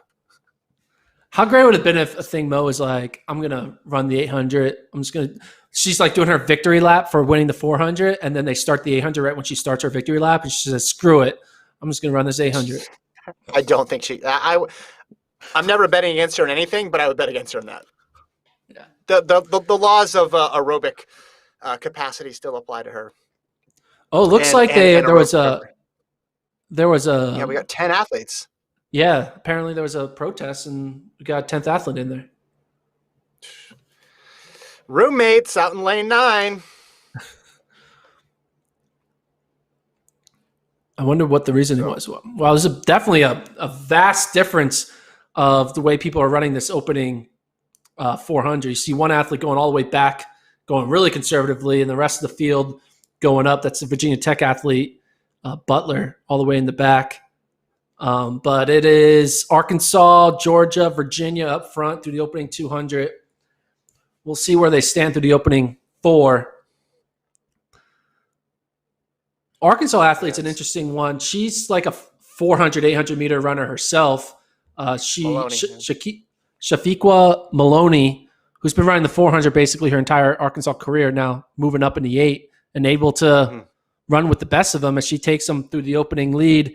It's quick, 57.61. Everyone's in there. Sub 2. You talk about sub 2. We could see another sub 2. Amber Tanner right there on her shoulder. There's a big group of women. Basically, everyone was under 60 in that opening 400. So this entire field is on PR pace for everyone in it. Tanner and Maloney, they're 1-2 on that back stretch. Let's see, we are at the 200 meters to go mark. They're at 128, 127, and Amber Tanner goes to the lead. Lori Barton now moving up from Clemson. Oh, there's a lot of women coming through now. So Tanner's starting to fall back, but there's a conglomerate of women all moving up, led by Lori Barton of Clemson and Michaela Meyer of Virginia in second. Florida's Gabrielle Wilkinson back in third. It's Barton and Meyer. ACC battle here between Virginia and Clemson, and Virginia's Meyer is going to kick strong out in lane 2, and she's going to just be over 2 minutes, 2 flat 0.2 unofficially. Not a sub 2, but an incredible PB for the Virginia athlete. Wow, what a run there from Meyer. Clemson taking second. Woo! That was fun. Yeah, a lot of people were in the mix. There was, at least, with 200 to go, 5 people who had a chance at that. Michaela Meyer, 200.28. You're right, just misses it. So that's just outside the top 10 all time, but a solid race. I mean, she came in with a 200.40, so she's consistent in that range and handled that fast early pace. They're showing the replay now. Yeah, with 200 to go, she was in fourth, and then Maloney went backwards, and so did Tanner. Barton kept it moving. Meyer was able to latch on to her, and then Wilkinson emerged. I mean, just so many names that are going. It's like everybody got their name mentioned pretty much in this meet or in this race because everybody had a moment. Yeah, what a run. I'm updating the team scores now on your screen so you guys can check those out. Georgia needed some points from Tanner, so they dropped back down to fifth. They were in third, and they go down to fifth because of Tanner. But, yeah, what a run for Myers of Virginia. Vin getting his first NCAA champion at Virginia. I guess it is, right? So. Yeah. I think it has to be, yeah. Meyer, 2 flat, smart race there.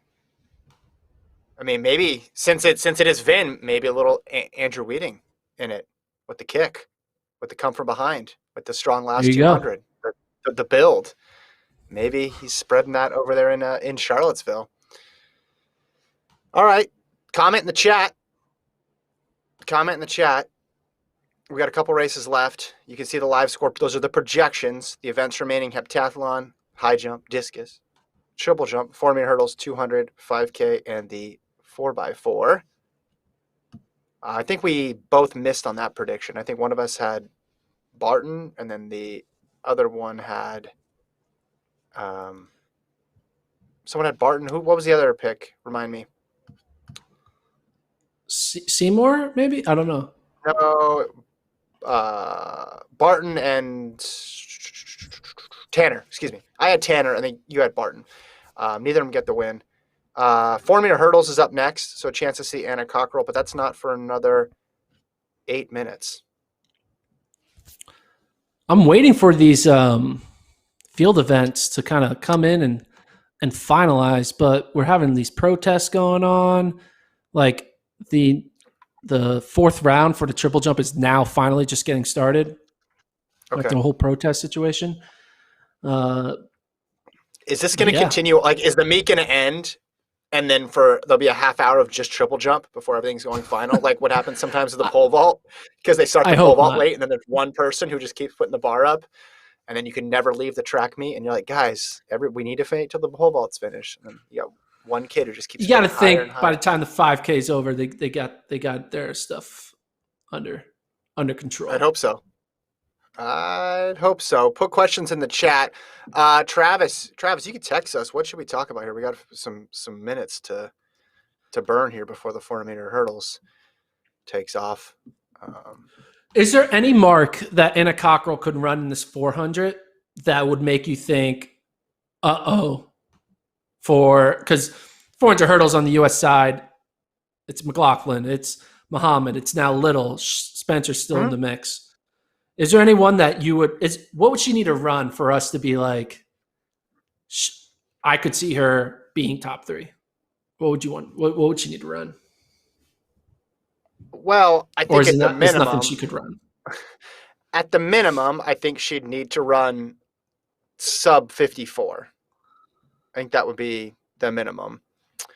And then, but to have a realistic shot, I mean, going in, 53.5, which would be a massive PB. But I think she could get 4th, certainly, at the trials. It's just you're going against the top 2 all time, and then Shamir Little, who's working her way into number 3 if she keeps progressing the way that she's been running this year. I mean, with the open 4s and with the 4-meter hurdle races as well too. But yeah, if we have that all-time list there, or not the all-time list, but the season's best list there. You know, I mean, you'll see Sydney in her first race after doing the high hurdles a bunch. She dropped a big one, so she went sub 53. And Muhammad's at 54 and change. But I think she's going to be fine. I think she'll be ready. And then Little running 53 low. Good tweet from Shamir Little. I can't. Can you translate it for me? I mean, I think you should interpret it. Well, it's at skiing downhill. I don't know this. This is out of my wheelhouse. A thing downhill, making went and took 52 out of everybody's vocabulary. Okay, what does that mean? A thing is that supposed blank? A thing making went and took 52 out of everybody's vocabulary. Okay, took 52. What is took 52 out of everybody's vocabulary? Okay. Can someone in the chat, maybe someone can break it down here? It makes no sense to me. I don't know what that means. I think she's going to run Marco just asked in the chat, is she going to run the 400 flat at trials, Shamir Little? And I think the answer to that question is yes. Oh, Shamir. She's not? Shamir's not. Okay. Shamir's not. She's not entered in the 400. Yeah, no. No one's doubling much except for the distance people. Wait, and they 100% can't change that? If they're not entered now, they're not able to declare later. Yeah, unless they want to all of a sudden change their rules because everyone didn't win. But like, I think Little's just focusing. I'm going to make the 400 hurdle team. Mo is thinking I'm just going to make the 800 meter team. No one is thinking about the safety net of trying to be on the 4x4, which is something that we think about. But I guess if you're an elite athlete, you don't think about safety nets. You just think about being the best in your event that you train day in, day out for. So sorry about the lighting of this podcast. I just moved into a new house and I have no blinds. So there's light reflecting on my face and I apologize. Mm-hmm. So Frank says she means she took the whole field and brought them all under 52 seconds. Oh. There you go. Okay. Took 52 out of everybody's vocabulary. All right. Yeah. Appreciate the translation. Because they all finished, everybody was sub 52 in that one. All right. We got another couple minutes, 400 hurdles, I believe. They're showing some field events right now. We got 3 minutes. Is this the 800, it says under review now too. So I don't know, is something going on in the 800 or are they just. Something going on in everything, man. Yeah. It's track and field, right? It's track and field. Have a protest. It's weird. Protest this, protest that. Oh my goodness. Let's see. Okay, 400 hurdles on the track for me. Okay, yep. I'm on the track too. Championship record, 53-2. Cockerell, a chance for a double, and she could end up being the only doubler, or is Gittins, that's a possibility for Gittins as well too, right? Yeah. And I guess Sturgis is coming back in the 2, correct? Yes. Yeah. So we got a bunch of doubles. And if she that follows two's gonna be interesting. If she follows the Shakira Richardson pattern, she's going to get second in the 2 because that's what she did. But she still ran amazing. So that's interesting. I didn't remember that, but that's kind of funny you say that she got second in the 200. I just think about Richardson's LSU years of just dominating, but she ended up losing because she lost to USC woman, right? An Ellis, right? Benji Ellis. She lost to? Yep. Yeah. Yep. Who's in that 200? Man, all this is coming full circle, Gordon. It's all coming back around. Yeah, she ran 20. An Ellis ran 22:16. Here we go. We are, I guess, moments away here. I mean, Cockerell should, just based on the start list here, or best on the season best times. I mean, she's the big favorite here. Only one other woman has a PB of 55. Cockrell's 54.77, and there's a lot of 66s here. So I'd expect her to get command of this thing pretty early, and then again, it's just a matter of racing the clock. But I'll let you commentate this one.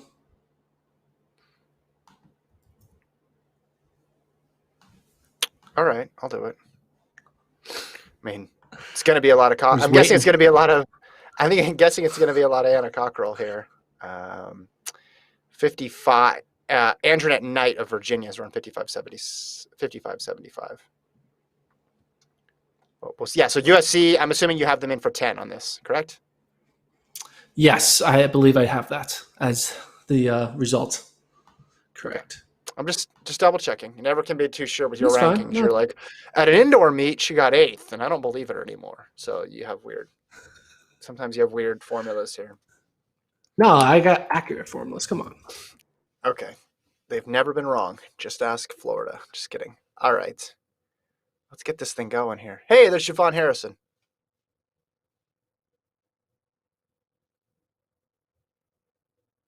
And we're almost ready to go now. A lot of waiting around here. No. Oh, yeah. Frank mentions Cockrell could triple with the 4x4. I guess I wasn't counting relays in there. Cho, Lindley, Ross, Knight, Russell, Cockrell, Humphrey, Meisberger, Young. Here we go. The final. Women's 4 miracles. Having fun with it? I'm going into announcer mode, back in the day. When I, again, used to be in these meets. Now we're on YouTube. How the not so mighty have fallen. YouTube is the next best thing. Cockrell in lane 6. Keep your eye on Anna Cockrell. And they are off if you're syncing your feed. Women's 4-meter hurdles. Cockrell looks like she's first to the first hurdle, making up the stagger on Humphrey to her outside. But Humphrey comes back a bit. Those two both running well. And for Virginia, I mentioned her Knight earlier. The only other woman besides Cockrell who's run sub 56. She's living up to her seed time, and she's about even or maybe a little bit ahead of Cockrell coming off the curb. And now Cockrell moves to the front. Meisberg of Arizona running well. Cockrell's clear, and then way on the outside there, that's Young moving up. But this is going to be Anna Cockrell. Oh, Young hits the last hurdle, throws her off balance. She's going to slip out a second. Anna Cockrell's going to run 54.66 unofficially, 54.66. So that is a lifetime best for Anna Cockrell. Takes about a 10th off after her high hurdle triumph. Great call, man. Really appreciate Top it. 10 call. Top 10 call. I mean, that's for sure. I mean, that's pretty awesome. What were you gonna say? Good day for her. No, I'm just saying. I don't want to talk about the redemption storyline too much because I mentioned after the high hurdles, but after what happened in 2019 and how hard she took that to see her win both, comeback is impressive, especially after a whole year off. Now, unfinished business. She's the consummate team player, consummate team leader. So she's going to want the team title. She's going to want to bring it home in the 4x4 and have USC reclaim that team title. But she's doing all she can, right? She's put up 20 points for the Trojans so far.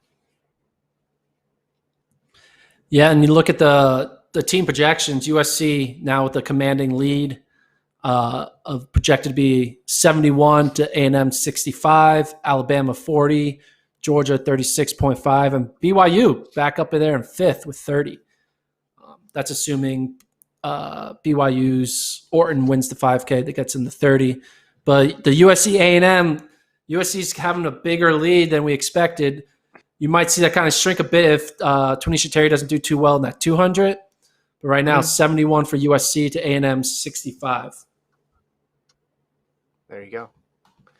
Yeah, so, I mean, you said commanding lead, but it's just 6. That's not – I wouldn't be too confident I wouldn't be too There's not a comfortable. lot of events left. There's not a lot of events left. What do we have You outstanding in the know, field events right now? Let's go to Gordon for a field event update. Gordon? just the high jump and discus and triple jump. Basically, all the. How's the high jump still going on? It started at 4:30 and it's 6:30. Like, this shouldn't take 2 hours to do a competition. That's ridiculous. Okay, so it looks like Diston of Texas A&M's in the lead. Gittins is in third. I mean, do you have A&M getting 16 points? Well, I updated it after it's updated through unless Okay. something happens in the top. The 3 through 8 people are already updated. Gotcha. So Gotcha. Okay. yeah. So Diston and Glenn are still jumping in the high jump, and discus they're still throwing the disc, huh? Field series. Yeah, Let's I just see. don't. They have 3 more throws. The leaders have 3 more throws. Ooh, Van Klinken is in second. We both picked her. Tosaga of Iowa. Remember yesterday that high hurdle race? Maybe even something better happens today for the Hawkeyes. I don't know. We got a lot of Iowa fans in the chat. I don't know. I think so.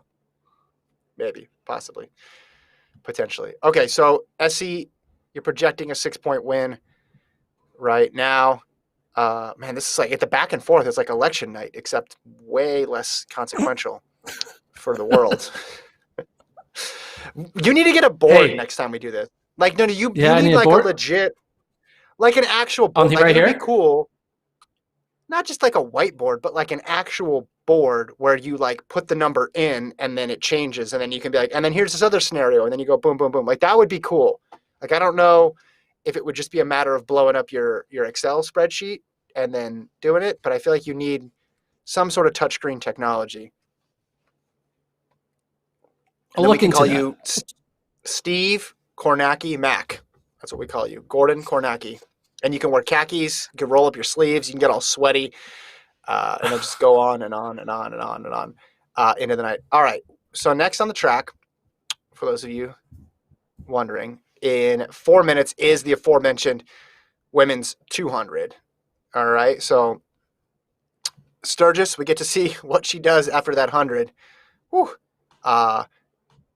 Anellis, comes in obviously with the best PB, that 22:16. She was 2019 champ, went to World Championships, made the finals there as well too, but hasn't been able to match those performances. So we want to see what she's got. Actually, Tamara Clark should run quicker with 22:13. My apologies. A Navy Battle, mentioned her, and then Sturgis there as well. Terry way out 9 for SC. So SC's got 2 in here. What do you have SC scoring in the 200? I can tell you in 2 seconds. I have SC going. Not that I have her getting 5th. So not many points. No. Yeah. How many points total for SC? Between the two? 4 points. 4 points. So Anellis and Terry just need to score 4 to stay on track, is what you're saying. Okay. Yeah. Gotcha. That's good to know. That's good to know. Predictions in the chat again. Is anybody still sleeping on Sturgis? Does anybody, did they hit the snooze button after the 100? Does anybody need to be awoken from their slumber after the 1074, slightly wind-dated? I think I jinxed the wind, Gordon. Yesterday I was like, man, there really hasn't been that many wind-dated times. Because I'm thinking back to the DeGrasse Bromell year when they were running these insane times, but the wind nullified them. And the New Hayward didn't have that. Everything was pretty modest, plus 1.2, plus 0.8, 0.0. And then in the most consequential race so far in terms of time, it rears its ugly head and just goes over the allowable. Kevin, I know you call me, what's the Wozniak? What do you call me? What am I back? Steve Kornacki. Steve Kornacki. I think Steve Kornacki Mac can pretty much call it. USC is going to win the meet. Whoa, what? Yeah, I can call it. I can call it right now. What happened? USC is going to win. I think the odds of them losing, extremely rare. Okay, anything can happen in the 4x4. If they drop the baton in the 4x4, they'll lose. But Mm-hmm. They have a 9-point lead right now. I don't see them going down 5 and A&M moving up 4. So I'm willing to call it. I want to be first. People won't know this until 45 minutes from now, but I can call it before the 200. USC are your 2021 NCAA women's team champions. We should put like This is a celebration graphic. Can we get like a celebration graphic? Because it's happening. They won. It's over. No, it's not. Come It on, is. man. They But still it's need. not. Well, They still need 200 points, and they still need 4x4 points. There could be It's still too close. It's still too close. They to won. that This ball. I am Listen, calling. I don't want to argue. argue. I don't want to argue with the decision desk. Far be it from me to argue with someone who rocks sunglasses and a backwards hat and does the worst dances known to man, as we're seeing this GIF on the screen. But what is that from? where is? God. Looks like you're in Wisconsin, somewhere across the country. Yeah, you can tell that's like several jackets deep, guys, for Gordon. He's several jackets deep. I don't want to quibble with the decision desk, but I just think you can't make that call. No. With a so A&M, Rachel Glenn of South Carolina just jumped 1.93 meters to take the lead. So Texas A&M is going to go 2-3 in the high jump instead of 1-3, unless Lamara Diston can clear 193 on her final attempt. But I don't see it happening. USC's going to win, man. It's done. I do the calculations and permutations. All right. Book it. All right. Send the trophy. Congrats. Game over. Here's the 200. I'm going to try to make up for my 100-meter call here. Cambria Sturgis on the outside. What can she do for an encore? She's going to get pressure from her inside, from Battle, Clark, and Nellis. Outside of Sturgis, Ophelia, and Twanisha Terry. Inside lanes, Hall of UNLV, Davis of Texas, and Steele of Miami. They are in the blocks if you want to sync up. They are in the set position. And we are underway in the women's 200. And once again, Sturgis gets off to an amazing start, but Tamara Clark looks like she's going to match her coming off the curve. Battle in between, and Ellis trying desperately to catch up. Tamara Clark has a slight lead here with 50 meters to go. But now here comes Sturgis drawing even. Clark, Sturgis, and I think Cambria Sturgis did the double. The time was quick. Unofficially came across as 22:11, which would be an incredible double. We'll check the wind once again. 22.12 right now for Cambria Sturgis to complete the 100-meter, 200-meter double, just edging Tamara Clark there on the final stride. She's legit in the 100. She's legit in the 200. You'll see her next week in the Olympic trials for A&T. Let's get the wind reading here, though. Plus 0.2. So that was wind legal. Wind legal 22.12. Looking to see where that stacks up. All conditions 200. Actually, just regular. She has such 200. Fourth all time. Kyra Jefferson, 22:02. Dawn Soul, 22:04. Deja Stevens, 22:09. And then now, Cambria Sturgis, 22:12. North Carolina A&T. What a weekend. She has such a nonchalant victory. She runs, she wins. She doesn't show any celebration on her facial features. She just keeps running. She runs around the curve, she leans and then she just keeps going.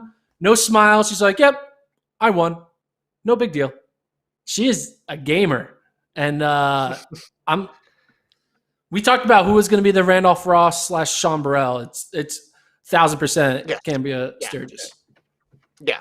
Any other thoughts to the contrary? Take it away. My goodness. Cambria Sturgis. And again, the 100 spoke for itself. Even if she went out here and got last in the 200, you say, well, my God, that 100-meter performance puts her on the map. But she backed it up. And she backed it up at the earliest possible moment. She's a threat. Both races. in the 200. I want to see that 200 US list right now just to see where that sits and what the margin is between Sturgis and the rest, or even the world list. By that I mean for that matter, I want to see where she's at globally in the 200, because 2212, that's faster than Anellis did 2 years ago in Texas after she took down Richardson in the 200. Yeah, Anellis was 2216, Richardson was 2217, so just a little bit quicker there. Oh yeah, so here's the yearly list. So Miller Weibo 2203, Asher Smith 2206, Richardson 2212, Tamara Clark 2213, Gabby Thomas 2217, and then you had Sturgis there at 22.26. So she moves up now just a little bit. That women's 2 is going to be competitive between Richardson, Thomas, between Sturgis, Battle. Got Allison Felix there lurking as well. But 22-12 for Cambria Sturgis. What a run. What a day. What a weekend for A&T. Dude, I'm telling you, USC is your national champions on the team side. They go 5-6 in that race, so they get a few more points. They're now projected to win by 11. A&M is projected to win the 4x4, so they can't really improve much in the 4x4. The heptathlon is one event away from being done.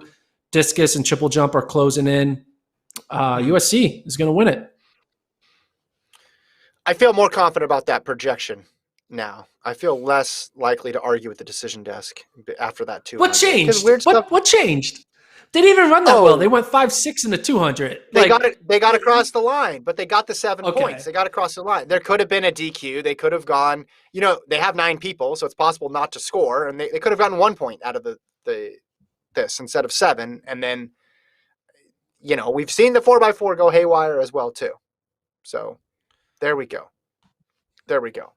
I now it's just the 4x4. Just need to get the baton literally around the track, and that's it.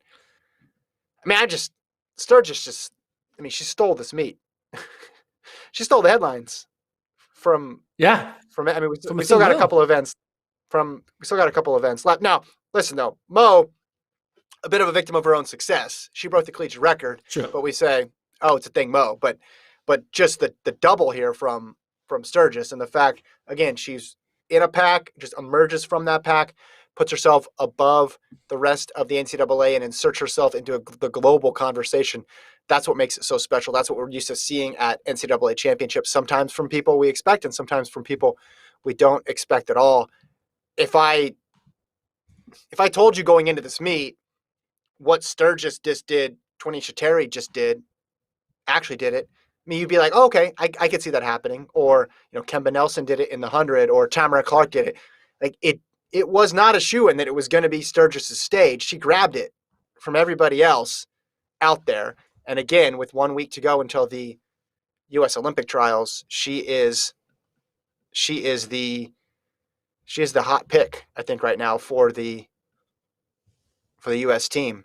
I'm just amazed by that run, and obviously about A&T's success the entire weekend. I'll say it till I'm blue in the face here. So the discus throw and the triple jump are basically virtually done, team projection wise, and so you can kind of look at, we're going to have A&M and USC pretty much locked into those top 2 spots. Bama, assuming they get a good performance out of Mercy Chilangat, should finish in the podium spot as well. And then the 4th position is going to really come down to Georgia and A&T.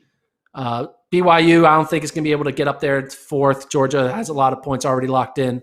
So maybe A&T can get on the podium, but it's looking like it's going to be USC, A&M, Alabama, and Georgia as our 4 podium teams. Yeah. So what's the actual? Well, I guess they haven't scored the HEP yet. Obviously, they haven't scored the discus or the triple jump. I just wanted to know what needs to happen. I scored it. I've scored it. Okay, so what's going to be the actual margin? Like, does SC essentially just need to not get last? Well, even if SC doesn't score, they have an 11-point virtual lead Okay. that A&M Okay. can't close. Even with you know what they say about virtual leads, Gordon? They're not real. They're virtual. So I was wondering about in USC practical has clinched the purposes. championship. They've clinched it. It's Decision clinched. It's desk. done. Gordon It's over. I Kornacki. said it was over 35 minutes ago. I know, USC but I is your wanted national champion. but USC doesn't have anybody in the 5K. A&M doesn't have anybody in the 5K. So what's the Doesn't matter. score? Like, I want to know what needs to happen in the 4x4 for SC to win. Do they need 0 points? Like, could they literally get disqualified? Because A&M's the favorite. They don't need anything. They have a big enough so lead. They don't need to do anything. Okay, they could not show up. They could be like, I'm done. I'm moving on. Okay. So it's a victory lap or 4 laps. It's a victory relay for them. Yeah. The discus throw is now complete. I updated it then. I'll update it with the triple jump score, which is complete. No changes there. It's all over. I wanted to know. It's all she wrote. Okay. I know.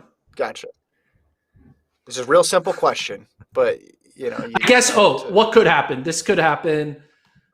The heptathlon. I guess A&M, but not even. I mean, A&M's is chasing. So even if Tyra Gittins pulls her hamstring and doesn't run the 800 of the heptathlon, that could mess up a few things. But I don't see that. She's going to run. I saw her on the track. She's running. Well, that doesn't help A&M though. I'm talking about things that would help A&M, not hurt them. USC has enough points that nothing can change. They've won. They've clinched. Okay. It's over. Okay, there we go. That is the meat. It's unfortunate. We wanted to come down to the 4x4, and we didn't get that. But there's always next year. If I'm there, I could still write the Cockrell redemption story, even though what didn't have the dramatic end. They get 20 points from her, right? That changed the entire meet. Anna Cockrell's presence there. MVP. I guess what could happen changes wise is we could see potentially. Let me check. So A&T's not in the 4x. So what you could see is if heptathlon Alabama, underway, by the way. if Alabama doesn't score in the 5K, you could see A&T move into podium. But I think Alabama's going to score in the 5K. Have? Don't quote have? Me, but I think so. They got Gatahi in there, and they have Chelangat. Yeah, that would be a surprise if they don't get any points out of Chelangat, I would say. Man, yeah, I'm wondering how that 5,000 meter goes after watching the men's race yesterday. Is Chelangat going to try to keep the pace honest, like she did for a little bit in that 10,000 and ensure a quick time, or is it going to be a more tactical affair? 1 lap to go in this heptathlon 800. If you want to sync up. Can you think of a better way to present the heptathlon and decathlon? I mean, my one thing, and the purists are going to yell at me for this, but I would like the advantages to be built in, and you have a staggered 800-meter start, or for the decathlon, the 1,500-meter start. That's what I would do. Do you know what I would want to see?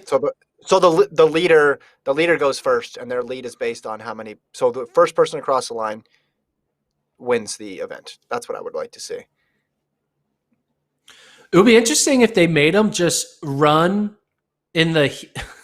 I mean, this wouldn't be good entertainment, but like if all their events that they run in have to be held at the same time as like the actual event. So like you have like the heptathlon 100 or the decathlon 100 and the actual 100, and they're like a second heat. So it's like you get to watch it in real time as you watch the other athletes go.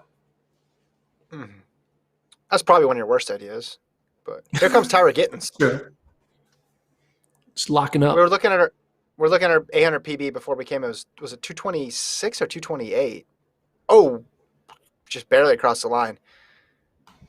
That would have been tough if she fell before the line, and then the she points won. Just go with she won. Okay, Tyra Gittins. So, What was her whole weekend point total, Tyra Gittens, when you I add don't all her know. events up? How many did she get? Because she gets third in the high jump. She did the long jump as well, too. Correct? Second. So she got third, second, and first. So that's a 10, an 8, and a 6. That's 24 for Gittens. It's pretty good. 6,285 Yep. points for Gittens here, and 24 points all weekend for her. I guess we could talk about Bowerman stuff later, but I think she's going. I think she's making the finals. I'll say that. Tyra Gittens, after what she did indoors and then what she did here this weekend. So Bowerman would be Gittens, Mo, and Sturgis. No, you got to put Davis in there. Can they invite 4? Who do you take off? I mean, you can't. Maybe they don't give it to Can't. Sturgis because she kind of came on too late. I mean, that I seems mean, this insane is a now, though. situation. I mean, remember when like Sydney was a finalist and people got mad because they're Yeah. like, there's other deserving people because Sydney was just famous, so that's why. I mean, she broke Well, the she collegiate smashed the record, collegiate but record. like, Come on, let's. yeah, It wasn't because she was famous. but she didn't win multiple things. Like she didn't win indoors, right? She was second Mhm. indoors, so you could say the same thing about a thing Mo, right? Like a thing Mo only has like one individual title, didn't win indoors, but is the name that's been breaking the records. Meanwhile, you could have like a Gittens who's doing well, multiple events. You have a Davis who's winning her events multiple times. So you could have like a little bit of a controversy. But in the end, they're going to give it to Mo and they're going to give it to Javon Harrison. And Okay. that is that. Right? I mean, I don't think the Mo McLaughlin example is particularly accurate because Mo set Really? collegiate I think it's records. very similar. She set collegiate records in 2 different events, and I think you do need to look at the historical nature of the 4.8 when you talk about it and how it is different, and the fact that nobody does it, especially at the collegiate level, makes it that much more impressive. But to go indoors, outdoors, setting all those collegiate records, I think is mighty, mighty impressive. And listen, it's like she's kind of a victim of the schedule. I mean, yes, she could have doubled, I guess, theoretically, but no, actually she couldn't because they were completely back to back. They were 12 minutes apart. So there's just like no way she could have done that double. Now, if it was a 5K, 10K situation where for some reason the 800 meters was straight to final and it was on the first night and then she could run the 400 today, or if the events were shorter and they were less taxing and you could do the 1 and the 2. But like they didn't even make that option available to her. So I think that needs to be factored in as well. But if you're limiting it, to 3, it's going to be tough because Gittens indoor wins the high jump and the pentathlon and then gets third in the long jump. And So she she scores broke the collegiate 26. record. Yeah. And she broke the collegiate record scores, in the pentathlon. Yeah. Yeah. So 26 points indoors and then goes 24 points outdoors. 50 points. Right. Davis wins both and then gets collegiate records in both. Now, I guess if she had run the hurdles, but that's just like you're asking someone to do 2 completely different events to make the finals. That's a challenge. Mo gets second indoors, big part of the 4x4 though, and then outdoors, collegiate record in the 4 and the 8, and then destroys everybody in the 4. She's got to be there. And then Sturgis, 1074 in the 100 when dated. I think Sturgis will be on the outside because it'll be. I think they're going to give it. It's going to be Davis, Gittens, and Mo. I think Sturgis won't get it because of the whole season. They'll just be like the whole season, yeah. And there's no like collegiate record. It's an all conditions type thing, and so yeah, pretty dang close though, right? Yeah. I mean, it's just pretty dang close. I'm looking at her season though. I mean, she won both titles at the MEAC. At Drake, she got third in the 100. What'd she do indoors? Indoors. Let me check to see. Okay, so the 5K just started on my screen for those of you guys who want to sync up. We'll get to it in a second. Indoors, she did not run at NCAA's. She got second in the MEAC. Oh no, hold on. Sorry. My apologies. Oh no, yeah, she didn't run. It's weird. Maybe she didn't have eligibility. Her last indoor race, well, she's listed as a sophomore. Her last indoor race was a Tiger Paw Invite, February 12th to 13th. I was looking at 2020 indoors. We don't know that, so we're just speculating. So she had no indoor season. So I guess that would make it easier, but that's just crazy to think about.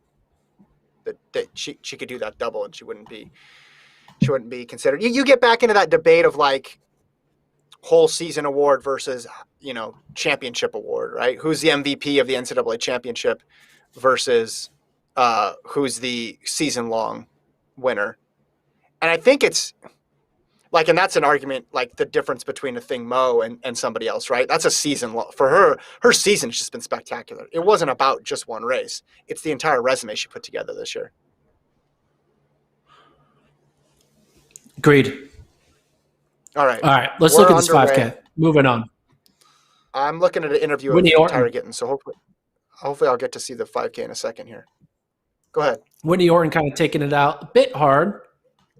I feel it's like, I don't know, 35 seconds opening 200, so 70-second pace. That's quick. Trying to wait for her. That is quick. Well, Whitney Orton, what do you think? I mean, she failed to get out of the 1500 prelims.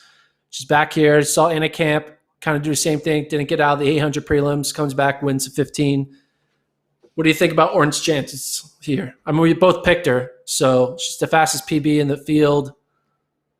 You got to think that it should work out for her, but anything can happen. Yeah, and we saw her back in cross be the aggressor towards that race, and then faded over that last kilometer, which a lot of people faded, so that didn't make her the exception. This is not how I would envision her running this race, because she does have a strong kick, and now she's 10 meters clear of everybody else. This is a interesting strategy, to say the least.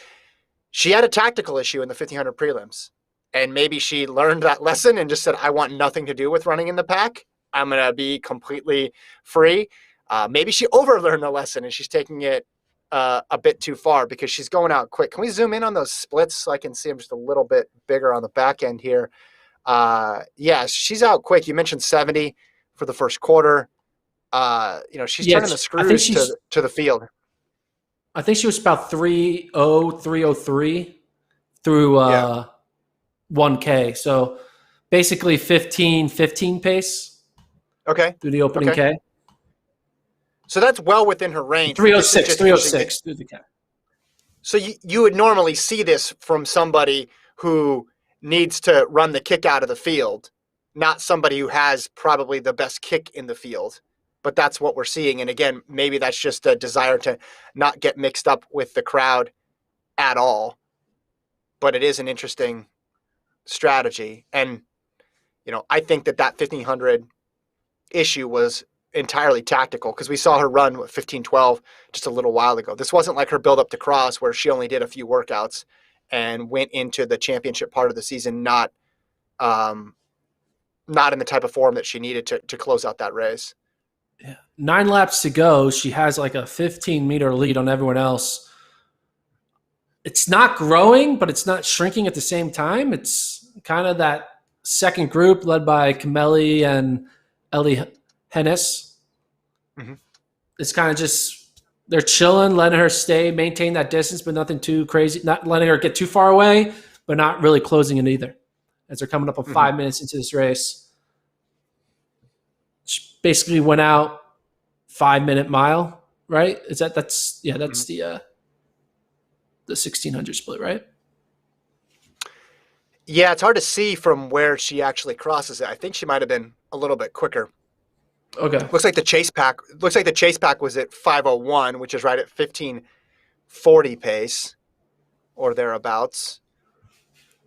I'm very familiar with that pace for 5K, or at least 20 years ago. Or let's see how 20 many years years ago. ago? How old are you, man? 15 years ago, Kevin was very familiar with that pace, or trying to achieve that pace in a 5K. Yeah, I mean, Orton looks relaxed. Doesn't look like she's pressing. She's glancing up at the board. I mean, this might be, knowing Coach Taylor, they didn't just say, hey, go out there and run how you feel. Like, there's an actual plan here. And what it might be is just try to stay out of trouble, get out quickly, put some pressure on the field, don't overdo it. Then if they make someone make a move to react to you, and then when they do, hold your position, and then you're still the quickest over the final 200. That might be what's going on here. But I don't know. I mean, she's clicking off what here, 70, 75, 76s. So that's right at, 15:30 pace. This is well within her ability. It's just so interesting that she's putting herself on an island out here. 6:12, so that's another one. 5:35 through 1,800 meters. I'll do the math for you. Is 15:30 exactly pace. 15:30. So you also have the idea here that you had Donahue coming back from the 1500. Yeah, you have some people doubling back from other events, and you're putting pressure on them. You're not letting Chilangat, who's the cross-country champion, dictate the pace of the race. The two biggest threats, or one of the biggest threats, Hennis is there in second, so you're making her react. And I kind of like this decision by Orton to do this. Yeah, we'll know if we like the decision, because that moment when Hennis does reel in Orton, because I feel like she is actually starting to do that right now as we cross the 7:30 point in this race. She's closing pretty hard. You're hard. Ahead of me. Yeah, I'm at 7:26, 7:27, 28, 29, 30. That's You're where I'm 8 at. seconds in the future. Hey, thanks, Marty McFly. I think they're showing Vincent Kiprop again. Did Orton do this because she felt like she had no hope? It's like, this is the only option. I just got to go from the beginning and hope no one ever touches me the entire race. Or was it just like, hey, I just want to keep it honest in the beginning. And then once we get through the first, mile and a half, I feel more comfortable knowing this is going to be a 15:30 race and not a 16 flat with a crazy kick. But I don't know. It looks like she's running it like how a favorite would run a cross-country race, which is you don't mess around and screw around in the back. You still put yourself out there and try to make everybody, like, you're making it an honest effort. I mean, I don't think Orton's over her head running 74s. I mean, her PB is 15:12. That's within a reasonable pace for her. Like, she's not going full Kiptu at all here. She's running something that is manageable. And look, it's going to be interesting to see when Hennis does close this gap. I'm not seeing it now. I'm seeing a Vincent Kiprop reaction shots. It's going to be interesting to see, like, what are Hennis's splits to catch up? What are Chilangat's splits to catch up? How much are they putting in their legs here just to catch up to Orton? Because I don't think this is going to be a situation, and I could be proven wrong in 10 seconds. I don't think Orton's just going to drift back once she gets caught. I think she's going to go along with them. Yeah, we'll find that out. I mean, right now, Hennis has caught Orton. Notre Dame athlete up there as well. Chilangat got back in fourth. Haley Herberg in fifth. Camelli in sixth. So the field has been strung out and caught back up with Orton, and this is the moment. Hennis has caught Orton here, and the question is, does Orton fall apart, or is she's like, oh, no, it's okay. I just wanted to do this. I wanted the first 9 minutes to be me chilling by myself. Welcome to the party, and now I'm ready to race you with 5 laps to go. That's the question. Mm-hmm. Katie Wasserman of Notre Dame, that's the athlete up there. So it's Wasserman, Chilangat, Hennis, and Orton. And Chilangat now making a move here with about 4.5 laps to go. Mm-hmm. And Wasserman's a Columbia transfer. Yeah, this is interesting. If Chilangat can win this way, that would be mighty impressive, coming back from the 10K where we thought she had her best shot. I like Hennis right now, and Wasserman. They just feel very smooth. They didn't freak out when Orton went out hard. They kind of just chilled, slowly reeled her in, lap after lap. Shalane got now in the lead. And I just like where Hennis and Wasserman are. Orton now falling off. So Orton doesn't look like she's going to be able to rebound after being caught. And it's becoming a 3-woman race now with 1 mile to go. They're 10:35, 36, 10:36 with 4 laps to go. Still a lot of running left here. True. Hennis ran that quick 5,000 at the West Coast Relays earlier in the season. That kind of set her on this trajectory. Yeah, Orton's out of it. It's surprising to me. I thought she'd be able to rebound from the 1,500, especially how quick she ran earlier this year. I don't know. Maybe she's this is gonna be like a Cole Hawker thing where she's out and then huge kick at the end. Yeah, Chalangat I think is gonna want to try to grind this out. But I mean, Hennis too. Like when you haven't seen people in championship races that much, like track races, you really don't know what their kick is. Right? I mean, their coach knows what their closing speed is, but you don't really know what they're capable of until you see them actually put in this situation. Someone in the chat says, Kurt in the chat says, watch Haymack if it's close. Yeah, she took a tumble in that 1,500 and didn't advance, but she's got some speed. She's in that second pack that's catching Orton. Haas in there too. Yeah, Hennis and Chalanga, they kind of slowed down a bit because the rest of the crew, like Haas of Minnesota, has moved up, and there's going to be like 3 or 4 other women added to this front group of 3, I think, when we get to that final 800, because there's a group of 3 up, and then it's like 7 meters, and then a group of 4, with Hennis now leading it, with Wasserman and Chalanga right behind her tail. Not much movement now. Wasserman in the lead. So they're kind of taking turns leading, and it slowed up because there's a group of now 7 women all together here with what, coming up on 2 laps to go? Group of 6 women, 2 laps to go. So Jenna Magnus in the mix there. Haas, Haymack. Yeah, it's going to come from these 6. It's going to be interesting. Pull up all their 400 PBs. Their best 4x4 split from high school. Get it on the That's screen. what we need. Yeah. Now we need an 800-meter split, right? What's their best 800 from high school? 2 laps to go. 13-ish on the clock.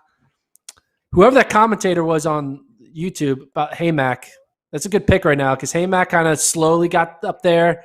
She can kick. She's a 1,500-meter runner. She's probably the fastest 1,500-meter runner in this group with Wasserman, Hennis, Chalangat, Haas, and Haymack. Haymack kind of tripping up a bit there on the heels of Chalangat. Group of 6 all want to go. They're letting Wasserman set the pace, but it's not blistering yet. They're still waiting for the big move to be made, which we'll probably get in about 200 meters from now when they hit the bell lap. Kevin, what are you thinking right now? Well, I just think it's interesting. Hennis is now doing a lot of running outside of lane 1. If you just compare how much she's been running outside of the rail as compared to someone like Wasserman, I don't know if that's going to be a factor. My other thought is I'm going to turn my volume down so I can't hear you, so you don't spoil it. So after the race is over, you got to talk for at least 30 seconds because I'm about 30 seconds behind you, and I don't want this spoiled. So yeah, here we go. 14:23 on the clock. Bell lap. Wasserman on the inside, Hennis on the outside. Haas there moving up, and here's Haymack. Haymack was back in 7th the majority of the race, now up in 3rd, right on the heels of the ACC duo of Wasserman and Hennis. Chalane got kind of fallen off. We got a 3-woman race up front. Back stretch, 300 meters to go. Wasserman on the inside, Hennis on the outside. You got a flying V here with Haymack right behind the 2 who are too wide, with Haymack kind of trapped right now, coming up on 200 meters to go. Hennis now making the move. So Hennis in the lead. Wasserman back in 3rd. Can Haymack respond? Haymack's starting to fall off. It's now just Hennis and Wasserman, 150 to go.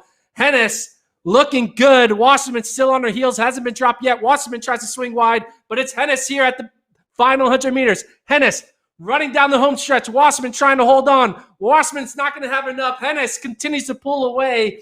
And Ellie Hennis, the fifth-year senior, takes her first win in NCAA championship in 15:28 unofficially, getting the win.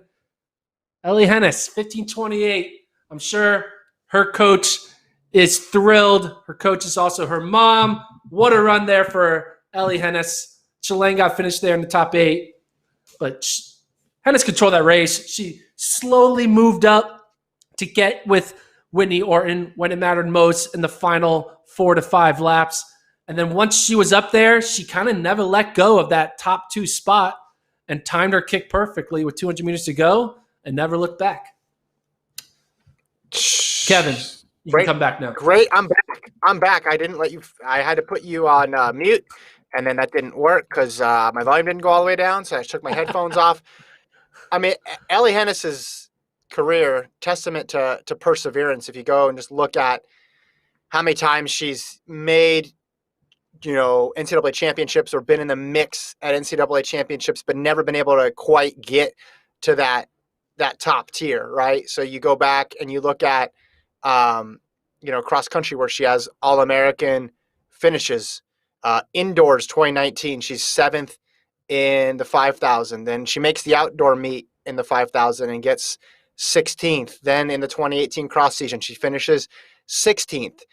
Indoors in 2019, she makes the 3K and the 5K, and then 14th and 15th places. So she's there, but on the periphery. 2019 makes a leap to get 10th at cross-country championships. Then indoors, this was the big jump, Gordon. Indoors, 3rd in the 5K. And that's why I think this race became, what we saw today, became a possibility. Then she goes on a couple weeks later, 15-18 at the West Coast Relays, wins the 5,000 at ACCs, and now she's a national champion. So from outside factor, finishing in the teens, making meets, but never getting over the hump, to 3rd indoors, to a national championship for Ellie Hennis. Yeah, what a run. Very impressive. Can't believe it. And we're now closing in on our final event. Mm-hmm. Frank wants to know if that's the biggest upset of the meet. She was one of the people we named. She was one of the people who had a shot to win that thing. I think Anna Camp in the 1500 was a bigger upset, taking down Donahue, Sage Hurd, the mile champ. I think Camp would have been a longer shot than Hennis was, because again, Hennis has been in the mix with the 15-18 and then finished 3rd at the indoor 5,000. So that would be my pick right now. So I feel bad right now because I was messing up the points projections. I think we're gonna have a 2-way tie for 4th between North Carolina A&T and Alabama. I had Alabama for some reason in this 4x4. Maybe they got DQ'd later on and I didn't catch it or something. I don't know. But Alabama's not in this 4x4.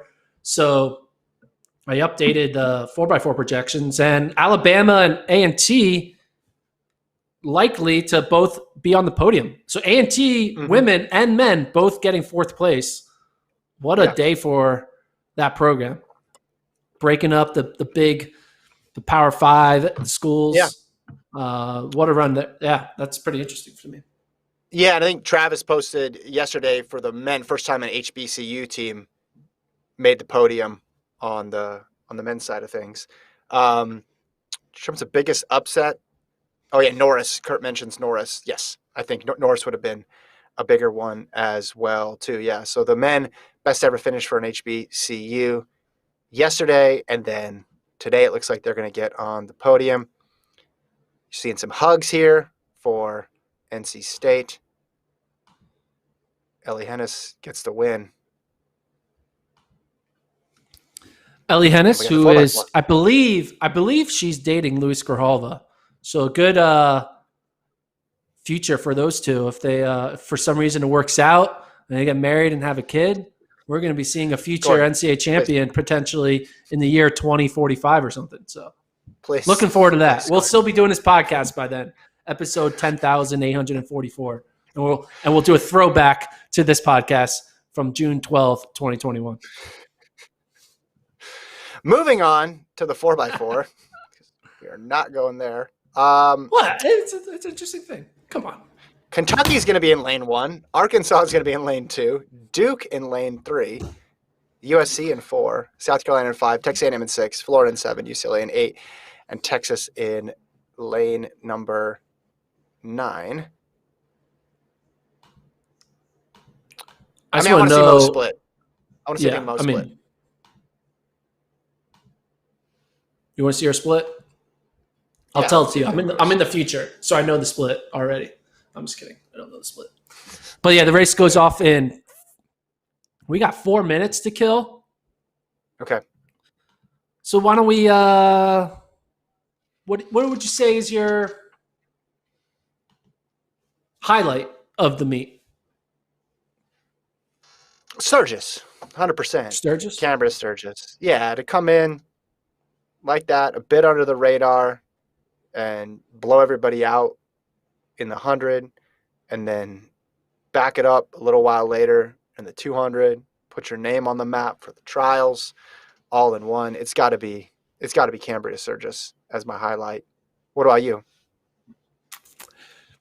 I'd say my highlight. I mean, 1500 was fun.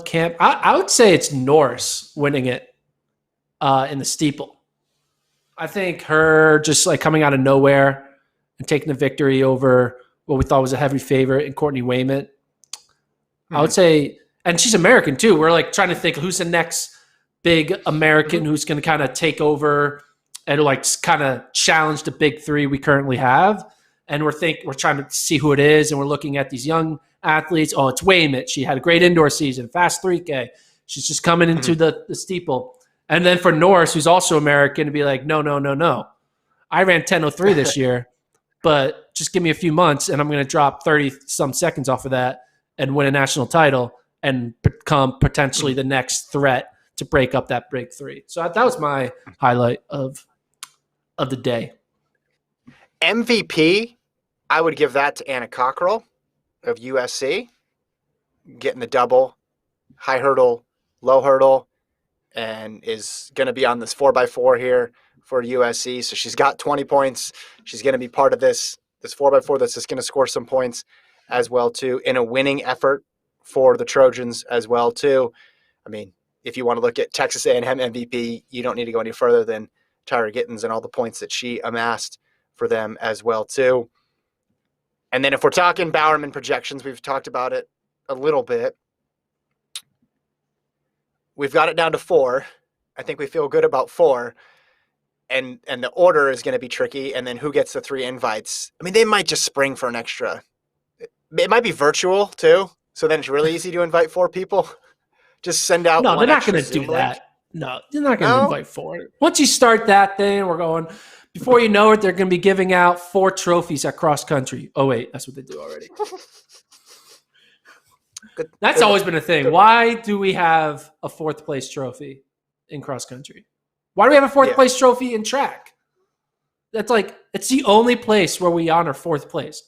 It's like gold, silver, bronze. That's like the only stay on task. Hey, I'm just saying it's cool to give people credit for 4th place, but then why not 5th place? Why not 6th? Well, let's just keep going. We can always do Bowerman projections on Monday's show. We got some people in the chat asking if we're going to do this for the trials. So how we're going to do it for the trials is going to be, it's all going to be post-game shows, basically. So the meet will end. It'll be how we did it for the first 2 days. So it won't be during the meet itself, but it'll be as soon as the meet ends, we're going to go live. So you can tune in after the action, and we'll go for about 30 minutes to an hour, depending on the day's events, recapping it and then previewing the next day. So we'll do that for all 8 days of action, because remember there's 4 days and then a 2-day break, and there's 4 days. And then in the middle, in that 2-day break, we'll have a normal Wednesday morning 1-hour show as well too.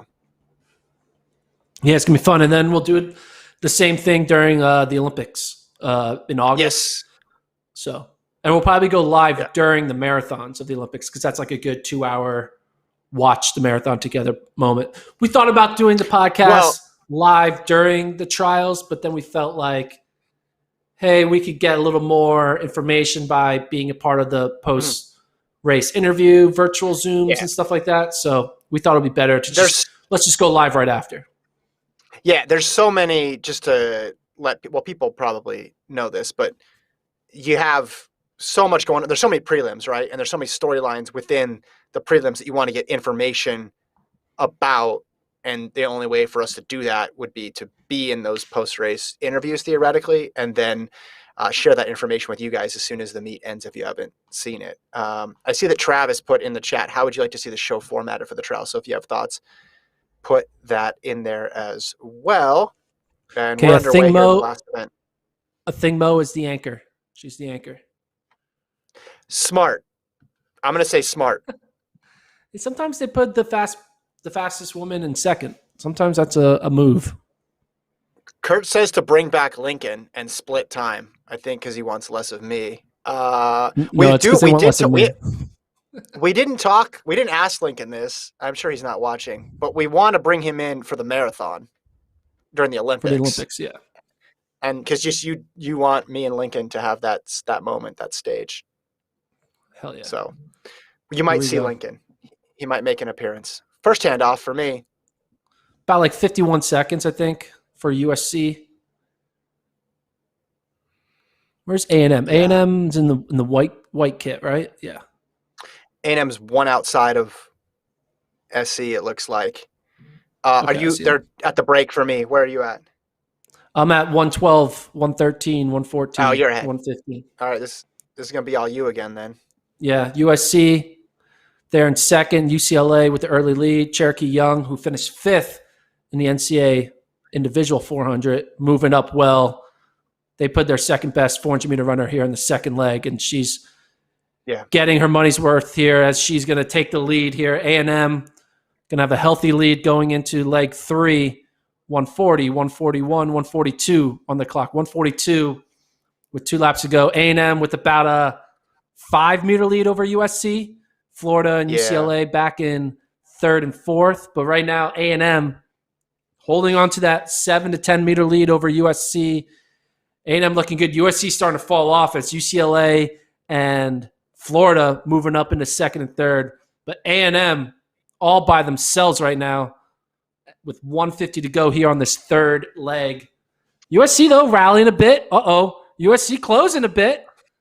Talked a little too soon. USC and A&M might be neck and neck as we come into this anchor leg.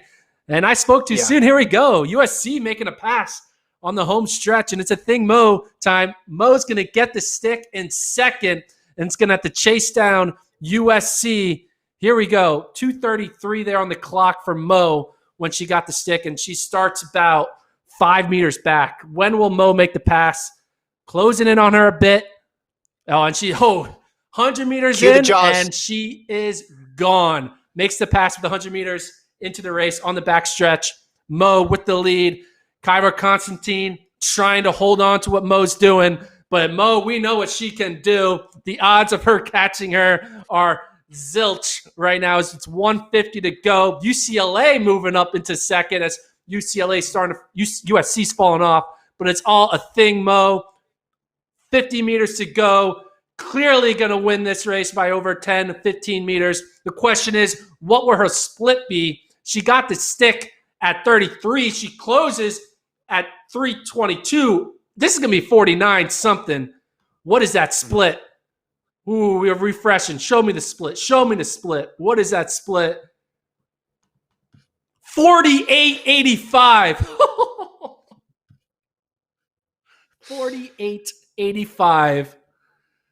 The U.S. 400-meter runners around the country are breathing a sigh of relief because clearly the best 400-meter runner in the potential world right now is a thing Mo. Not only did she split 48.85, they broke the collegiate record, 3:22.34. They broke it by almost a second. Huh. 48.85. What are your Yeah. thoughts? Well, 322.34. You see it there. Meet record, facility record, collegiate record there for A&M. I mean, putting Mo with a running start, it's just not fair. And you saw that lead that USC had just completely evaporate in about 100 meters. Yeah, 48. I mean, that's what I thought she could do. I mean, if you tell me someone runs 49 mid in the quarter, you think with the running start and with the fact that a thing Mo's strength is not in the block start, then that's what you're going to get. So what a run! What a run for her. 48 and change. My goodness, a thing Mo leaves no doubt there. That's amazing. I mean, look at the second place times here. I'm going to refresh, get that result up there.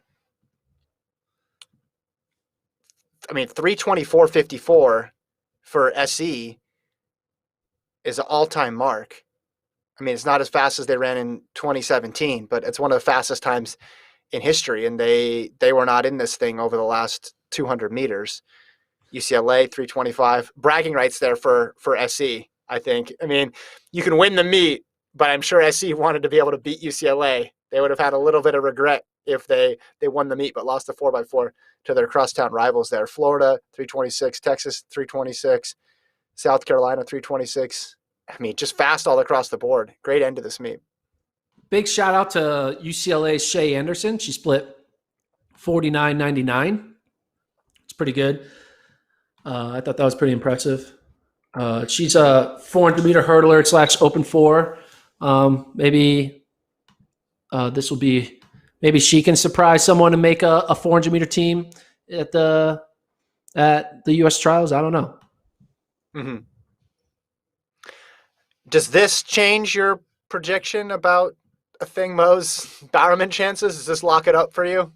Yeah, Do you wait? Do you weight 4x4 splits in your Bowerman calculations? You should. If they were smart, I mean, they'll never do this, but they should always host the Bowerman at USA's. It's fresh in everyone's mind. During USA's, during like an off time, you have a little award ceremony in Eugene, give out the Bowerman to one of the top three. Name the nominees Sunday, have a little show, do it Sunday, and then during the 2 off days, have a little Bowerman award show ceremony live in Eugene. That's what they should do. Mm-hmm. But what if the athletes aren't competing at USA's? What if they're from another country? Well, then they come and they just come to Zoom. watch the track meet and be at the event. They don't need to be running. They can just show up, I know. But what if the Jamaican championships are that weekend, or what if another? Okay, well, in that situation, then they zoom in. But you can say that about anything. Okay. What if there's a funeral when your award show is happening? It can be anything. Okay. So what's your order? Give me your top 4 for the Bowerman.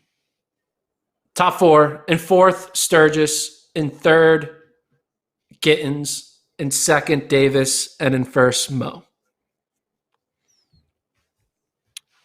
Yeah, I agree with that. I mean, it's just so tough to think of somebody like Sturgis getting 4th or Gittins getting 3rd. This is one of those years in the Bowerman where if this was like a race or a competition and people would say that's the fastest 3rd place time in history, or that's the best 2nd place performance ever in this event. I think that's what this is for the Bowerman. I don't think we're ever going to have a runner-up have as good a resume as Davis, assuming Mo wins it. And I don't think we're going to have a 3rd place person do what Gittins did, or a 4th place person if it ends up being Sturgis, who's the odd person out, doing what she did with that 100-meter or 200-meter double. I mean, usually that would be a guarantee that you're going to make it to the top 3, especially considering the times that she put down. It wasn't just 2 wins, right? It was 2 all-time performances for Sturgis. So this is very, very, very difficult to decide. Man. Don't you think it's wild? Don't you think it's wild that whoever wins the U.S. Olympic trial 400-meter is going to be the 5th best 400-meter runner in our country? Do you agree with that statement? No. You don't think that Thing Mo, Shamir Little, Sidney McLaughlin, and Dalil Muhammad are the 4 fastest 400-meter runners in the U.S.? I think right now, Mo and Little have the faster times. I think McLaughlin, by virtue of her 4 meter hurdles, you'd put her in there. Muhammad, we haven't seen yet, but I think somebody at trials is going to pop and run quicker. I don't think top 3 are going to be faster than those 3, but I think someone's going to run something quick at the trials. That's faster than those 4. Well, and here's the thing though. When you're talking about 4x4, it doesn't matter, right? The U.S. coaches can pick whoever they want once they make the team. So you could have, like in Doha, we had 50% of the team comprised of 4 meter hurdlers. In I think Tokyo, 100% of the team, 100% non-400 meter in runners. Tokyo, you could have that, or at the very least 75%. Because what Mo is doing, and it's not the most important thing about what she did, or even the second most or third most, but what she's doing is she's building a resume to be considered for the 4x4 in ways that other runners who don't focus on the 400 never put together, but we assume, oh, they ran that one good 4x4 split, or oh, look how fast our 200 is. They'd be a good 4-meter runner. She's making it easier for the coaches to put her on that team because she's splitting 48, right?